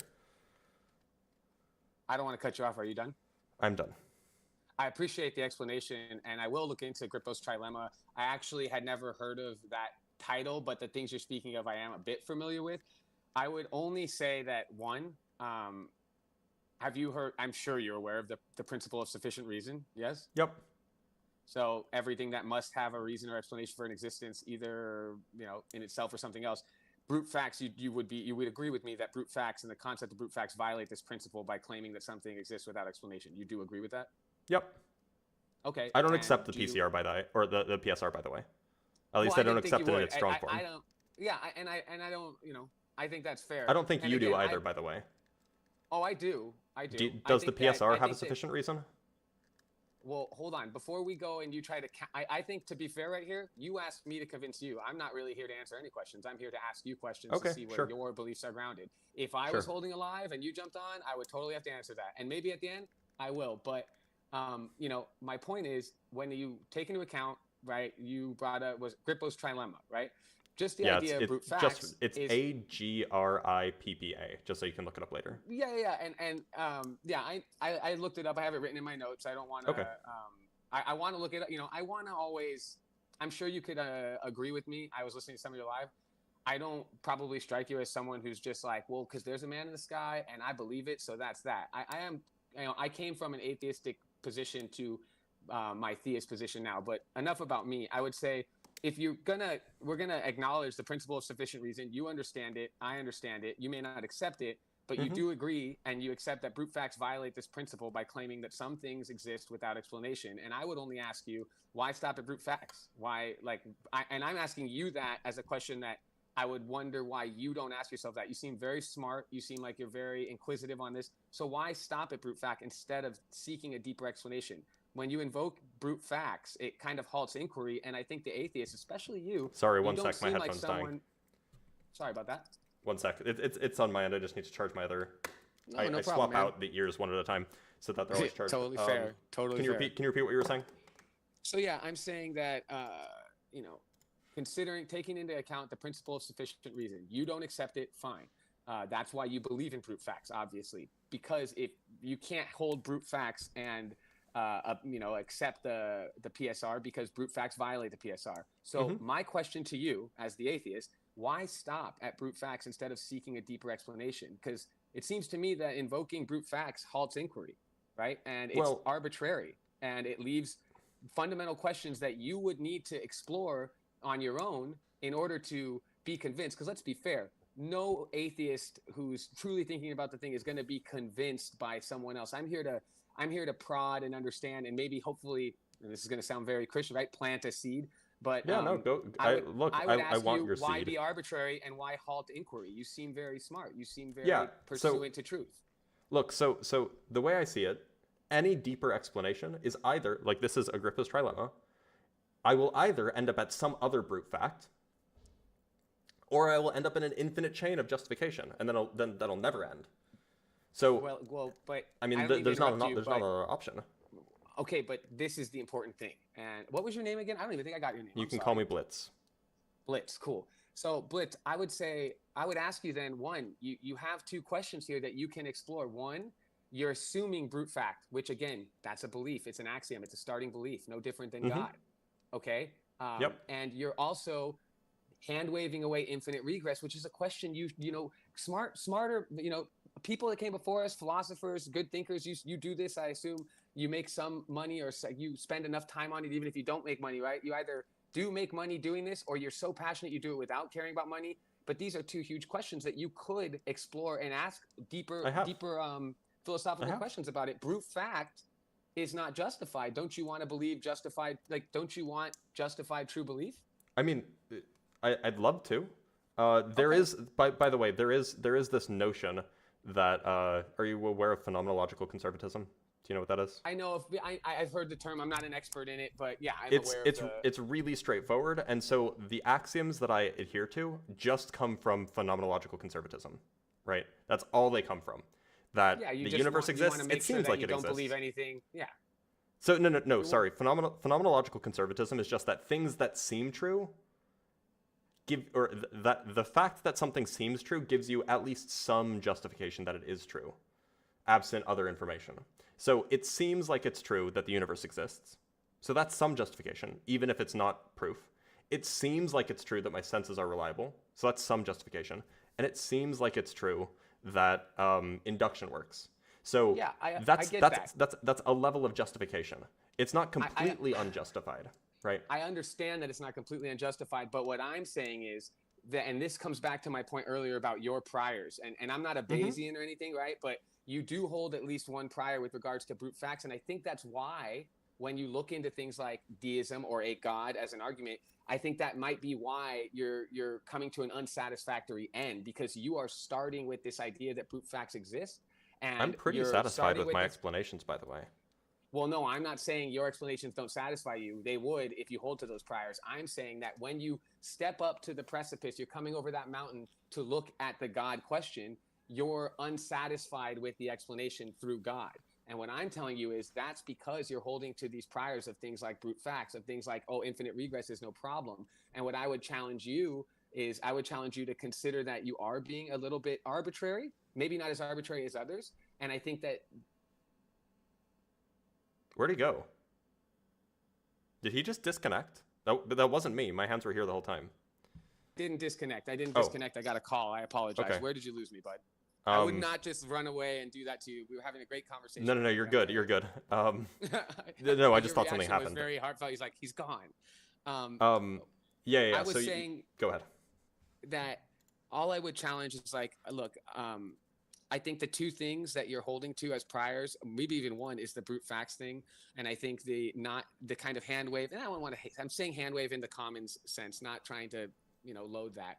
But those two things are what I think are leading to this dissatisfaction intellectually when you look at the question of God being explanatory for you as an atheist. And I would challenge you to maybe consider how arbitrary you are being in those ways sometimes.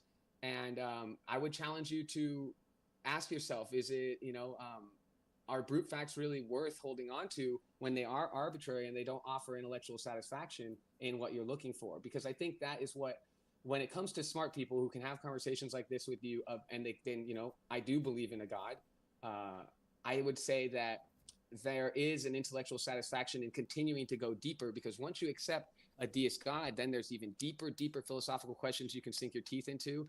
I would also say that brute facts don't necessarily escape the theistic kind of world. And I have to ask a question. I would only ask you to do one more thing, and then I would love to hear your question.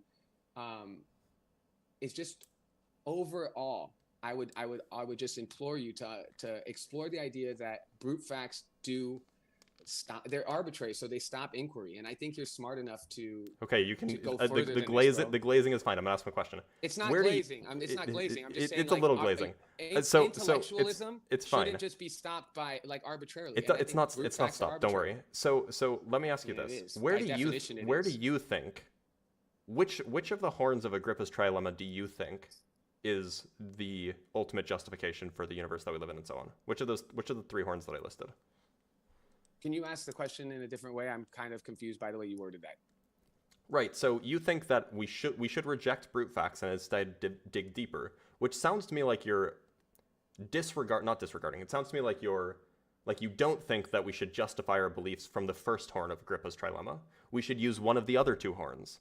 The second horn is an infinite regress of justification, and the third horn is circular justification. So which of those two do you prefer? Do you think that that we should inevitably end up at? Which of the three horns of Agrippa's trilemma do I take most issue with? Is that no? Which one do you believe is true? Which of the three horns do you think is true, as like the thing that if I were to dig deeper, I would find myself believing? I would encourage you to, with regards to the things you listed, and again, I need to read up on Agrippa's trilemma. I'm working within as best I can, so cut me a little bit of slack. I would say, based on how you're describing it and our conversation, I would encourage you to not necessarily pursue a convicting argument as much as you're maybe pursuing a coherent argument, I guess. And that would be, I think, so that's a circular justification. It's not. No, that's what coherent arguments are circular, or coherent justifications are circular. Like they definitionally. Don't have to be circular. You could find a coherent argument. Definitionally they are, right? I don't agree, but are you familiar with like coherentism? Yeah, I understand. Is that what you're referring? Coherentism. So but coherentism is. Okay, go ahead. Go ahead. No. I've been interrupting you. Go ahead, man. So what do you mean when you say a coherent worldview, then, if not coherentism? I'm saying that you are already in a position where you have circular arguments, infinite regress, brute facts, brute facts. No, brute facts aren't circular. Regress, with your infinite regress point, right? There is a argument there. We may not have agreed on it, but there is an argument to be made that the infinite regress just being, and it doesn't have to be explained, is arbitrary. And arbitrary arguments by definition are circular. I'm saying you can that's move not true. Forward. Okay, can I finish? You can move forward. That's not true. But go ahead. All I encourage you to do, right? Because here's the thing. Let's be real. You're not going to be convinced on a live. I think that I presented plenty of things that are fair. I think they're reasonable. And I would tell you to pursue at least coherent worldviews from the deist or theistic position and explore them. You may not be convinced, but here's the thing. If the standard for this debate or discussion is you being convinced, I mean, we're really going to end up having to move towards away from the philosophical and into things like real world outcomes and things like that, which I'm not going to spend more of your time there. Maybe I'll come on another live another time. But I would say I'm not here, right? I'm here to give my best effort towards planting a seed or opening a tiny door for you. And I would say pursue the theistic explanations. Pursue the argument from the first mover, Aquinas' first argument. I think you might find something there. Look into coherent arguments, and even if they're not convicting to you, explore them, and it'll only make you better at what you're doing already. But I have. I do think there's okay. Well, you told me you didn't look into the argument. No, I haven't read Aquinas. I haven't actually read the original Aquinas work, but I've read this stuff. I'm familiar with it. Okay. Well, I do got to get back to work, man. I was actually on your YouTube. I'm a dog trainer, so I got a dog. I have a little puppy I got to go work with. But you're good. I appreciate you taking the time. Yeah, of course. It's not a glaze. I think I thought it was a great discussion. I hope that you don't feel like I was dishonest in any way. No, you weren't. I appreciate it. I'll look into Agrippa's trilemma. You gave me stuff to think about. I hope I gave you some stuff to think about, man. Sure thing. All right. Thanks for being here, man. And if I could say one more thing, I'd say theistic approaches can provide a robust foundation towards metaphysics, all the explanations you're looking for, man. Okay, Jay Dyer. Convincing or not is a different thing. Okay, well, Jay. I don't like Jay Dyer for the record. Okay. I actually think okay. he's Fair ridiculous. enough. Sorry, I was being I'm a mean. Catholic. I do not like Jay Dyer. All right. All right. Well, Troy, have a nice day. thanks for being here. Take care. Talk to you later. Bye-bye. All right, we're gonna move on to another guest from our from the YouTube live. So I'm gonna unmute you. Can you hear me all right, Kilgore? Give me just just give me 1 sec. I gotta put you on the screen. And do you have video by chance? Okay, that's fine. It's not a big deal. Do you think you can convince me to believe, or do you want to try? Well, I can. What to believe in? What exactly? Anyway, I don't know. What do you believe in? Well, here's the thing. I think atheism has some kind of mythology to it I want to talk about. For example, Giordano Bruno or Galileo, right? Can you tell me what they mean to what those names I don't know who Bruno is. Galileo, though, is arguably the first physicist. Is that so? I mean, arguably. Is that so? I mean, he was like in some sense the father of kinematics, but like, you know, he's very important in the history of physics. I won't debate that, but past that, I mean, that's all you know. That's all you want to say about him. I mean, like, I could tell, like, I don't know a lot about the history. I don't know who the first guy was. Bruno, I don't know who that is. Galileo is very, very important. He, you know, I don't know a lot of the history about him. I'm not super interested in history, generally speaking. I'd rather learn about the science than the history. So. Okay, and how about Copernicus? What do you know about him? Yeah, so he was, you know, founder of the Copernican model, or discoverer, you know, however you want to call it. Right. Polish guy, if I remember correctly. That's correct. Yeah, the only reason I know that is because I saw a statue dedicated to him in Warsaw. Yeah, so he's, yeah, I mean, like, I don't, did he work with Tycho Brahe, maybe? Or no, that was Kepler. That was Johannes Kepler. So yeah, I don't know a lot about the history of Copernicus either. Well, I don't know if you have a lot of atheist listeners out there, but these fellas are pretty important in like a mythology of atheism, I want to call it, where the church is standing against Galileo, against Copernicus, and repressing the publishing of heliocentrism. Have you heard this narrative ever? Yeah, you know, I mean, I don't really care for it. Like, it's no. Okay, well, you know, it's important to a lot of atheists that the church be something more negative than it really was, and that's really all there is to those stories. And if that's not a thing for you, we talk about something better. Talk about different things. And you're not really into history, we can talk about other stuff too. I don't know. What was the last fellow talking about? I couldn't even hear him. You couldn't? No, I can't. I guess I can't hear people through this. Wait, YouTube, can you guys hear the guest? Hold on. Say something. Ah, god damn it. No, it says that you're coming through. Hold on. Let me just double check and make sure that I'm not. Just give me 1 sec. YouTube's usually behind like 5 or 7 seconds or something. Okay, yeah, they can hear you. Okay, so I don't know why you couldn't hear the other guest, but seems like people can hear on. I could hear them. Oh, but not once I got. Oh yes, that's voice chat. That's because you weren't added to this scene. Yes. Sorry about that. Fair. That's cool. Yeah. So we were just talking. He was trying to run presuppositionalism on me. What the? It's a silly argument about how by denying God's existence you are intrinsically believing that God exists or something like that. That's roughly the argument. Oh yeah. Well, that seems pretty like a waste of everybody's damn time. Like, oh yeah, you actually believe something that you don't believe, right? Or at least that's sort of what he was doing. But so what do you believe? I'm more of a like doubt-based type of person. I don't, you know, as far as beliefs go, right?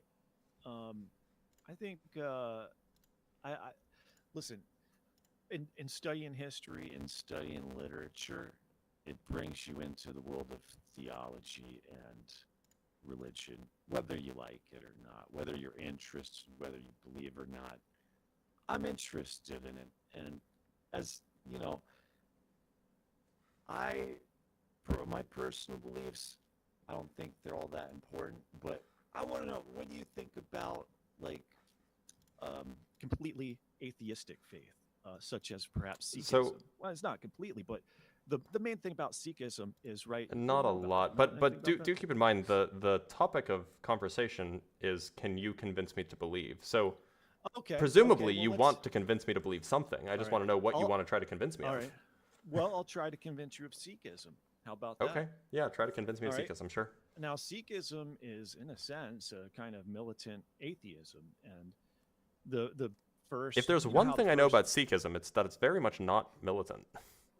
Right? No, well, let me explain it. Number one, precept in a lot of religion is, for instance, in Christianity, it's worship God, and this is the right God, right? Well, in Sikhism, it's like being right is second to being good. Do you get that? And I believe that is right like in what sense? Like morally right or like correct? Correct. It's like it's not so important to be correct. By the way, are you a Sikh?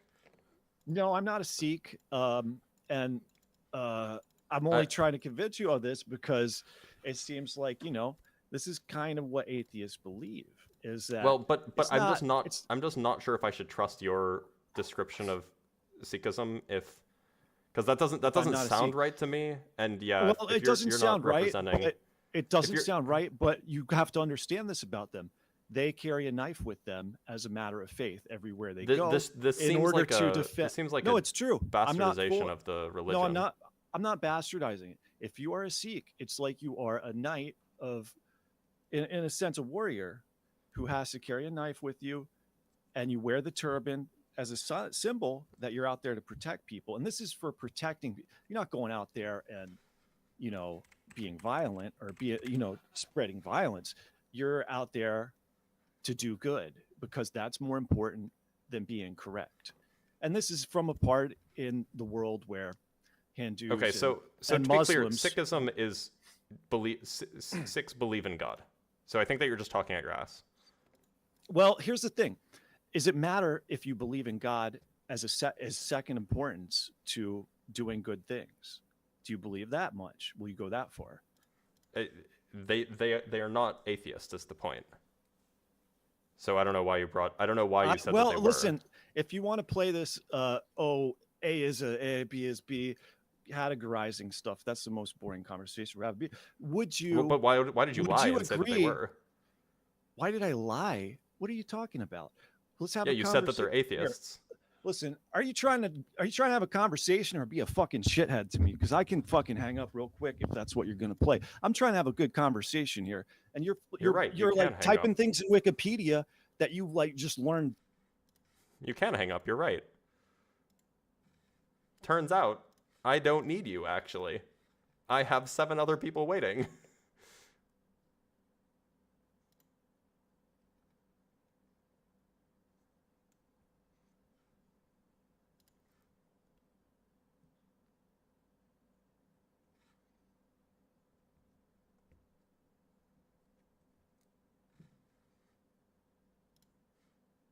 We're going to bring up Taylor. If she comes up. Yeah, that was a pretty rough crash out. Like, look. Like, sometimes that happens. All right, Taylor, it looks like you're having some trouble connecting, so if you want to connect after the next guest, by all means. Let's bring up JB.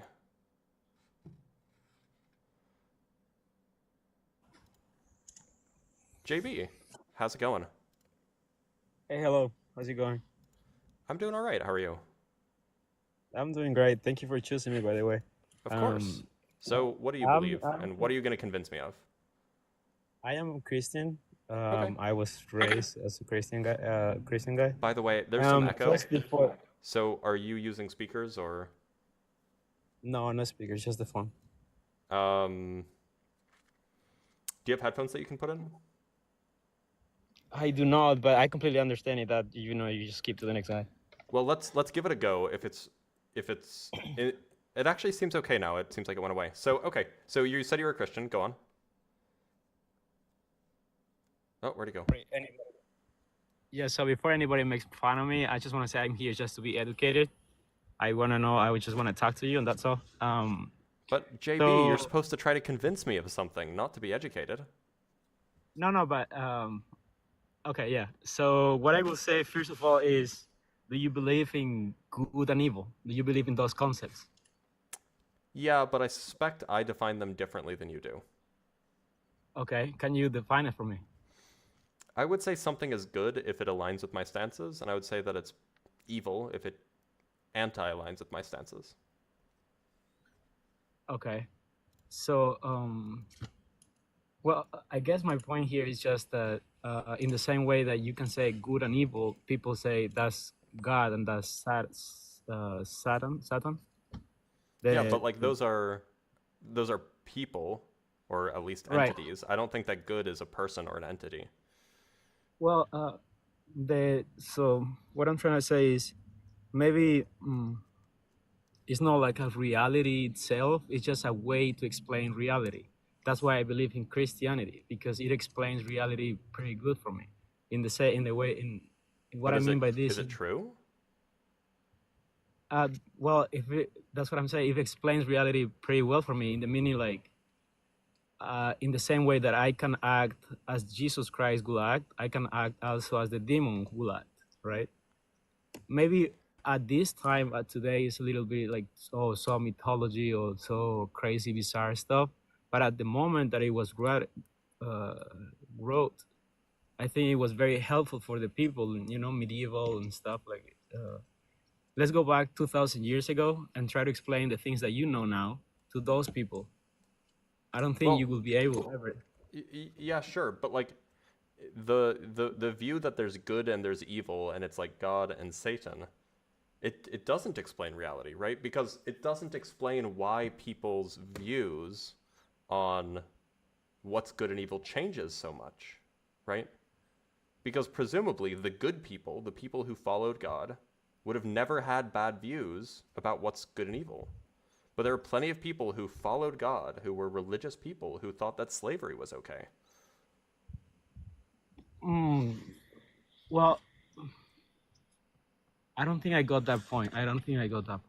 Yeah, so roughly the point is that under your view that good and evil is caused by God and Satan, you would expect that the followers of God would know what's good, because they're the people who read the book, they're the people who pay attention to God's messages, and the people who don't follow God, they might not know what good and evil is.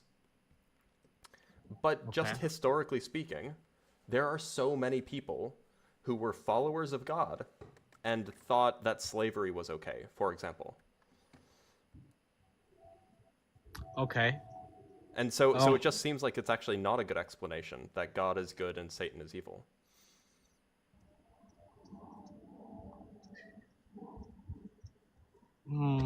I guess yeah. You made. I see the point. I don't know what to say to that. I will say in the Bible, Jesus Christ tried to abolish slavery when they took the Jewish from the Egyptian. Wait, when did he try to abolish slavery?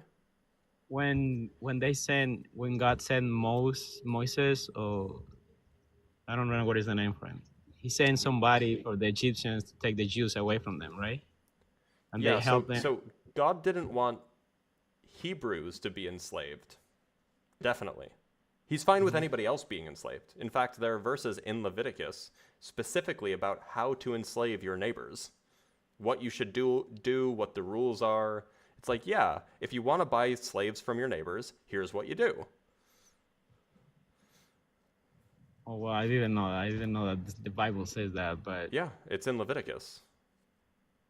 Oh no, I believe you, but I mean that was just one point. What do you think about the fact that nothing can move by itself? Everything has to be moved by something else. Meaning, yeah, that seems reasonable. And I think that the universe has always existed, so everything was always moved by something before it. Right? So what is at the beginning of that chain? There is no beginning if the universe has always existed.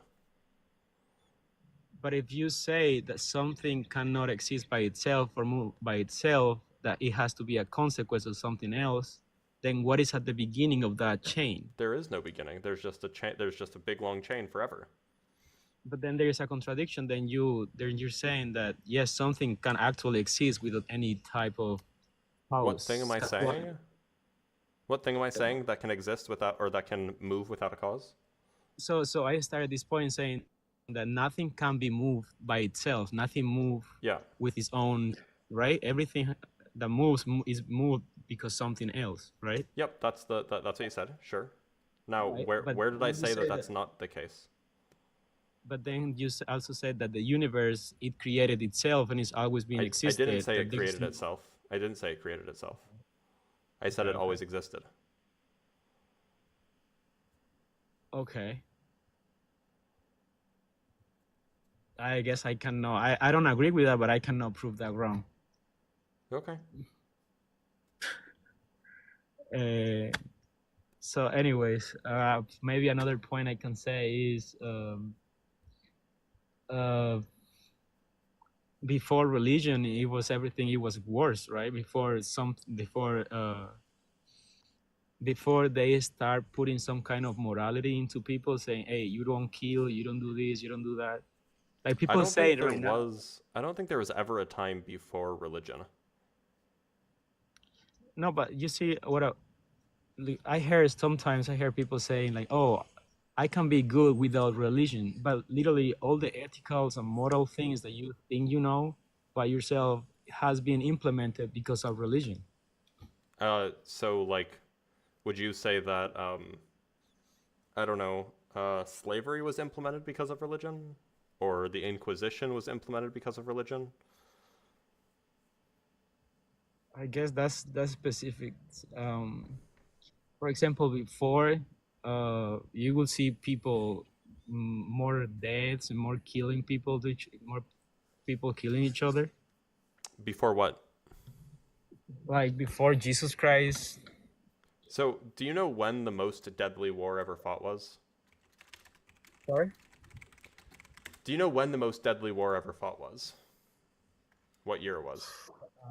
I imagine, no, I don't know, the samurais and stuff. I know that there is one samurai who killed the most in the war.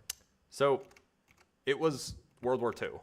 World War II was the most deadly war ever fought. Oh, really?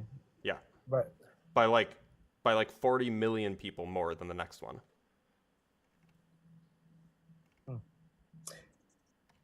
So like, and that was 2,000 years after Jesus, right? Give or take. Mm-hmm. So I don't know if it's true that like, you know, the wars were worse before Jesus. Yeah, I don't know, man. I guess you're gonna convince me before that I'm gonna convince you. Do you want to call it there? Yeah, I want to call it there. Thank you for calling. Right. Thank you for having me. Take care, JP. No, actually, interestingly enough, the second most deadly war, this is very surprising, by the way, and if you're not familiar with the War of the Three Kingdoms, go read about it.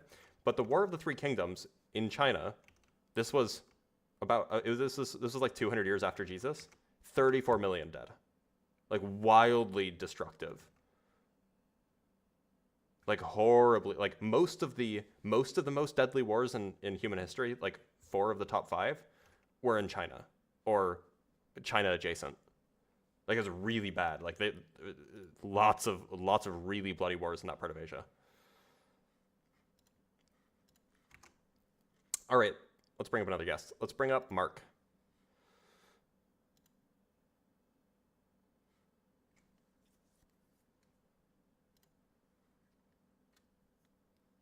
Not billion, million. Yes, 34 million in 220 to 260 BC, or AD. Yes, it was really, really bad.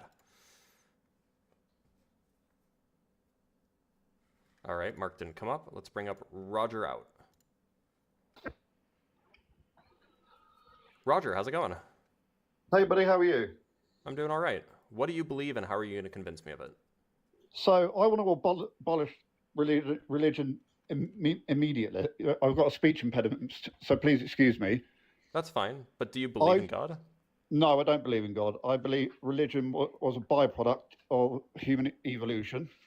Well, I agree with you, so you're not opposition. No, but I believe in a creator of the universe. Somebody has to, or something has to have created it. Why? Because how can something existed infinitely all the time, forever, Why not? But how's that possible? How is it impossible? Like, it seems fine.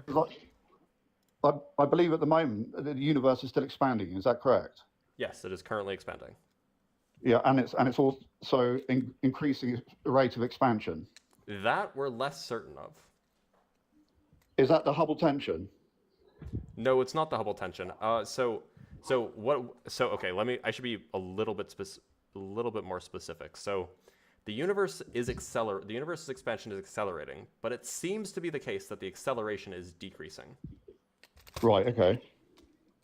So that could mean that in the future, like 50 billion years from now, the universe could recollapse. You mean it would contract back in and then start again? Could be. Right. Okay. Like the big crunch. Is that what you're referring to? Yep. Right. Okay. So how could that be possible without something creating it? Well, what if it was just what if it was just an infinite cycle? Do you not think that we're possibly just a simulation? No, I don't think so. Why not? Because I think that it's probably impossible to actually make a simulation that's as accurate as ours. Without making the simulation be bigger than our universe. That's probably impossible, if only because you can't encode more information than is present in a quantum system. Like, you can't compress quantum systems, basically. And our universe is just one giant quantum system. So it's probably impossible to simulate a universe like ours. So I don't think that the whole simulation thing is possible. So I believe that we are a simulation, and there certainly is a creator or something behind it. I can't understand or comprehend how the universe can exist without something that's created it, or something or someone. So I don't believe in a bearded man in the sky. That's ridiculous. But I do believe that something has to have created this universe. So how can you not believe that? I just told you how. I think that infinite regress is possible, and I think that the simulation is very unlikely. So if you had to guess, what would you say that we are? That the universe has always existed. Right. Okay. Is it? Do you believe it's possible that we are in a black hole? No, I don't. Well, I mean, I actually don't know if it's possible. I'm not going to rule it out without doing the calculations myself, I guess. Right. Okay. So, you don't think it's strange that the universe is expanding still? Why would it be doing that if there wasn't something behind it making it happen? Inertia, and perhaps some form of dark energy. So dark energy and dark matter, correct me if I'm wrong, make up the most percentage of the universe? Yes. If dark energy is a thing, then yes. Right, okay. And that's something that we just can't detect or can't see?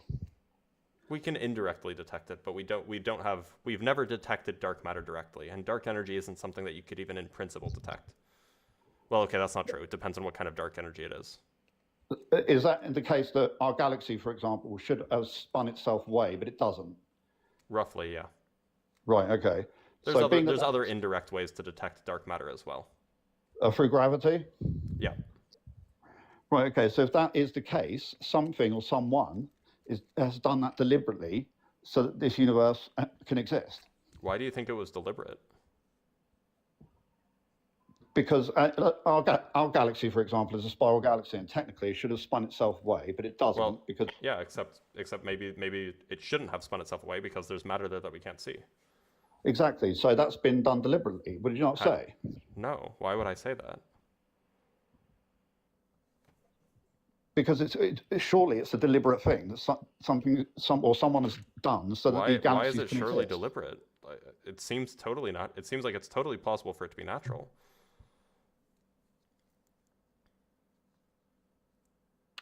You think it is perfectly natural? I don't see any issues with that. I think it's too coincidental. Where's the coincidence? Like, it's just the way our universe is. Like, who says it's a coincidence? Could it have been any other way? I mean, do you believe that there could be many other universes where it doesn't work? I don't know. I'm not convinced of that. No. You're not convinced of like the multiverse, for example? No. No. So you don't believe that decisions that we make can split and create new universes? That's for a example. different thing. I also don't believe that, but that is a different thing. Because in that scenario, the laws of physics are the same in every single one of them. Whereas the scenario that you laid out where like the laws of physics are different, that's a completely different thing.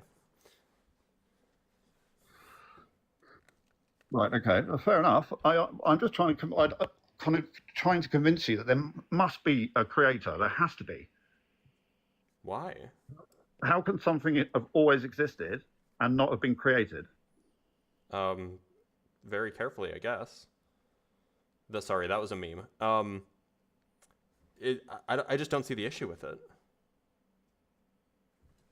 Like where's the contradiction? Because I don't believe in human religions at all. They're just ridiculous. But I do yes, believe. You do. You believe in the simulation, and that's a human religion. Is that classed as a religion? It definitely. Whether or not it's classed that way, it is a religious belief.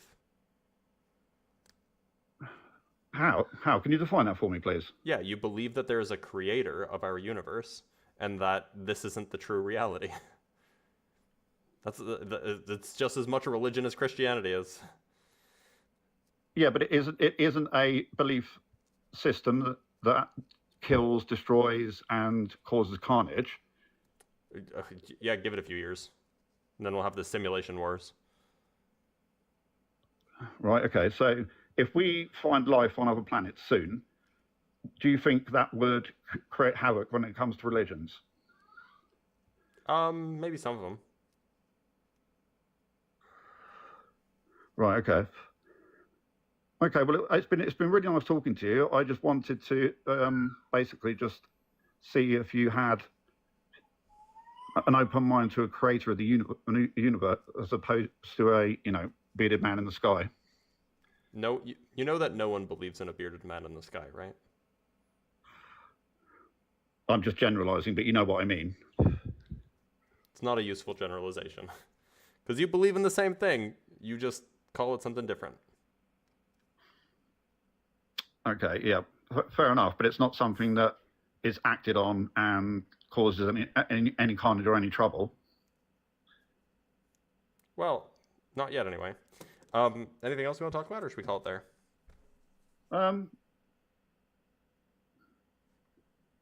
Really quickly, if I could just pick your brain. Sure. The cosmological constant and the Hubble tension. Do you think that JWT will solve that? I think that the cosmological constant problem might already be solved. Hubble tension might be solved in a few months, depending on what data comes back from the DESI thing. So who knows? It could be very soon.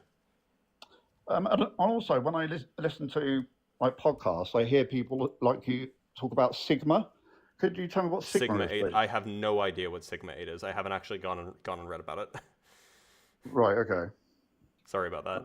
Yeah, it's just another tension. Right. Because when they were talking about measuring the cosmological constant, they said that they were within like 68 to 72 sigma, and I just don't know what sigma is. Yep. Okay. All right. Well, thank you. All right. Take care. All right. Thanks a lot. Bye. Of course. All right. We have time for one more guest. Let's bring up Ms. Red. Actually, do we have any? No, we don't have any YouTube guests. Okay, Ms. Red is not showing up. Or is she? She is. Ms. Red, how's it going? Can you hear me all right? Hello? Howdy. Hi, I'm so sorry. I accidentally did this. I was like cooking and listening to you, but You're good. Thanks for listening. Take care. yeah, but I really enjoy what you do and you're like a genius. So keep doing what you're doing. So kind. Take care. All right, let's bring up Daddy Rock. Oops. Definitely just clicked on the wrong person. Oh. Wait, did I click on anybody? Let's bring up Daddy Roger. Daddy Roger. Oh, I didn't do it. I didn't do any of my Obamanas. Daddy Roger, how's it going? Can you hear me? I can. Oh shit, what up? Sorry, Not a so lot. you don't believe in God? I don't. Do you? You do not. I do believe Okay. in God. Which one? Just so I know which one you convinced me of. I believe I would fall under the Christian category. Okay. Of belief. Because I believe that, well, I don't know. I like to think of myself as someone who understands science and the natural world, and I think that's like, I think that finding the answers to the universe and the questions that we have through science is a really awesome thing, and it's like how we improve as a society and a people. I agree that generally science is super useful and good for improving society, sure. But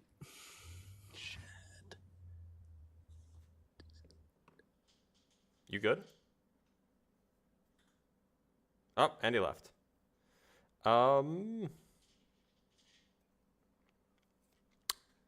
Maybe do we end the live here?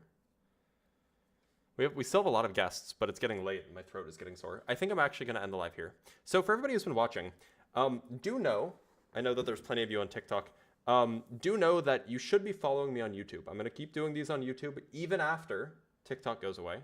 If you're watching on YouTube and you haven't subscribed yet, do that. Like the video. We can get more people in here that way. We can have better conversations too. And if you want to support me in any way, there's a Discord. You'll have to go. I'll put it in my YouTube bio or something. I'll put the Discord in there. I'll put all of the links in there as well. But all of that stuff, it's all there. And I will see you guys tomorrow for the review live. So tomorrow we're not doing debates. We're going to do a live review of a scientific paper. I don't know how well it's going to go with the double streaming. I will do my best, but we'll see. In the meantime, see you guys tomorrow.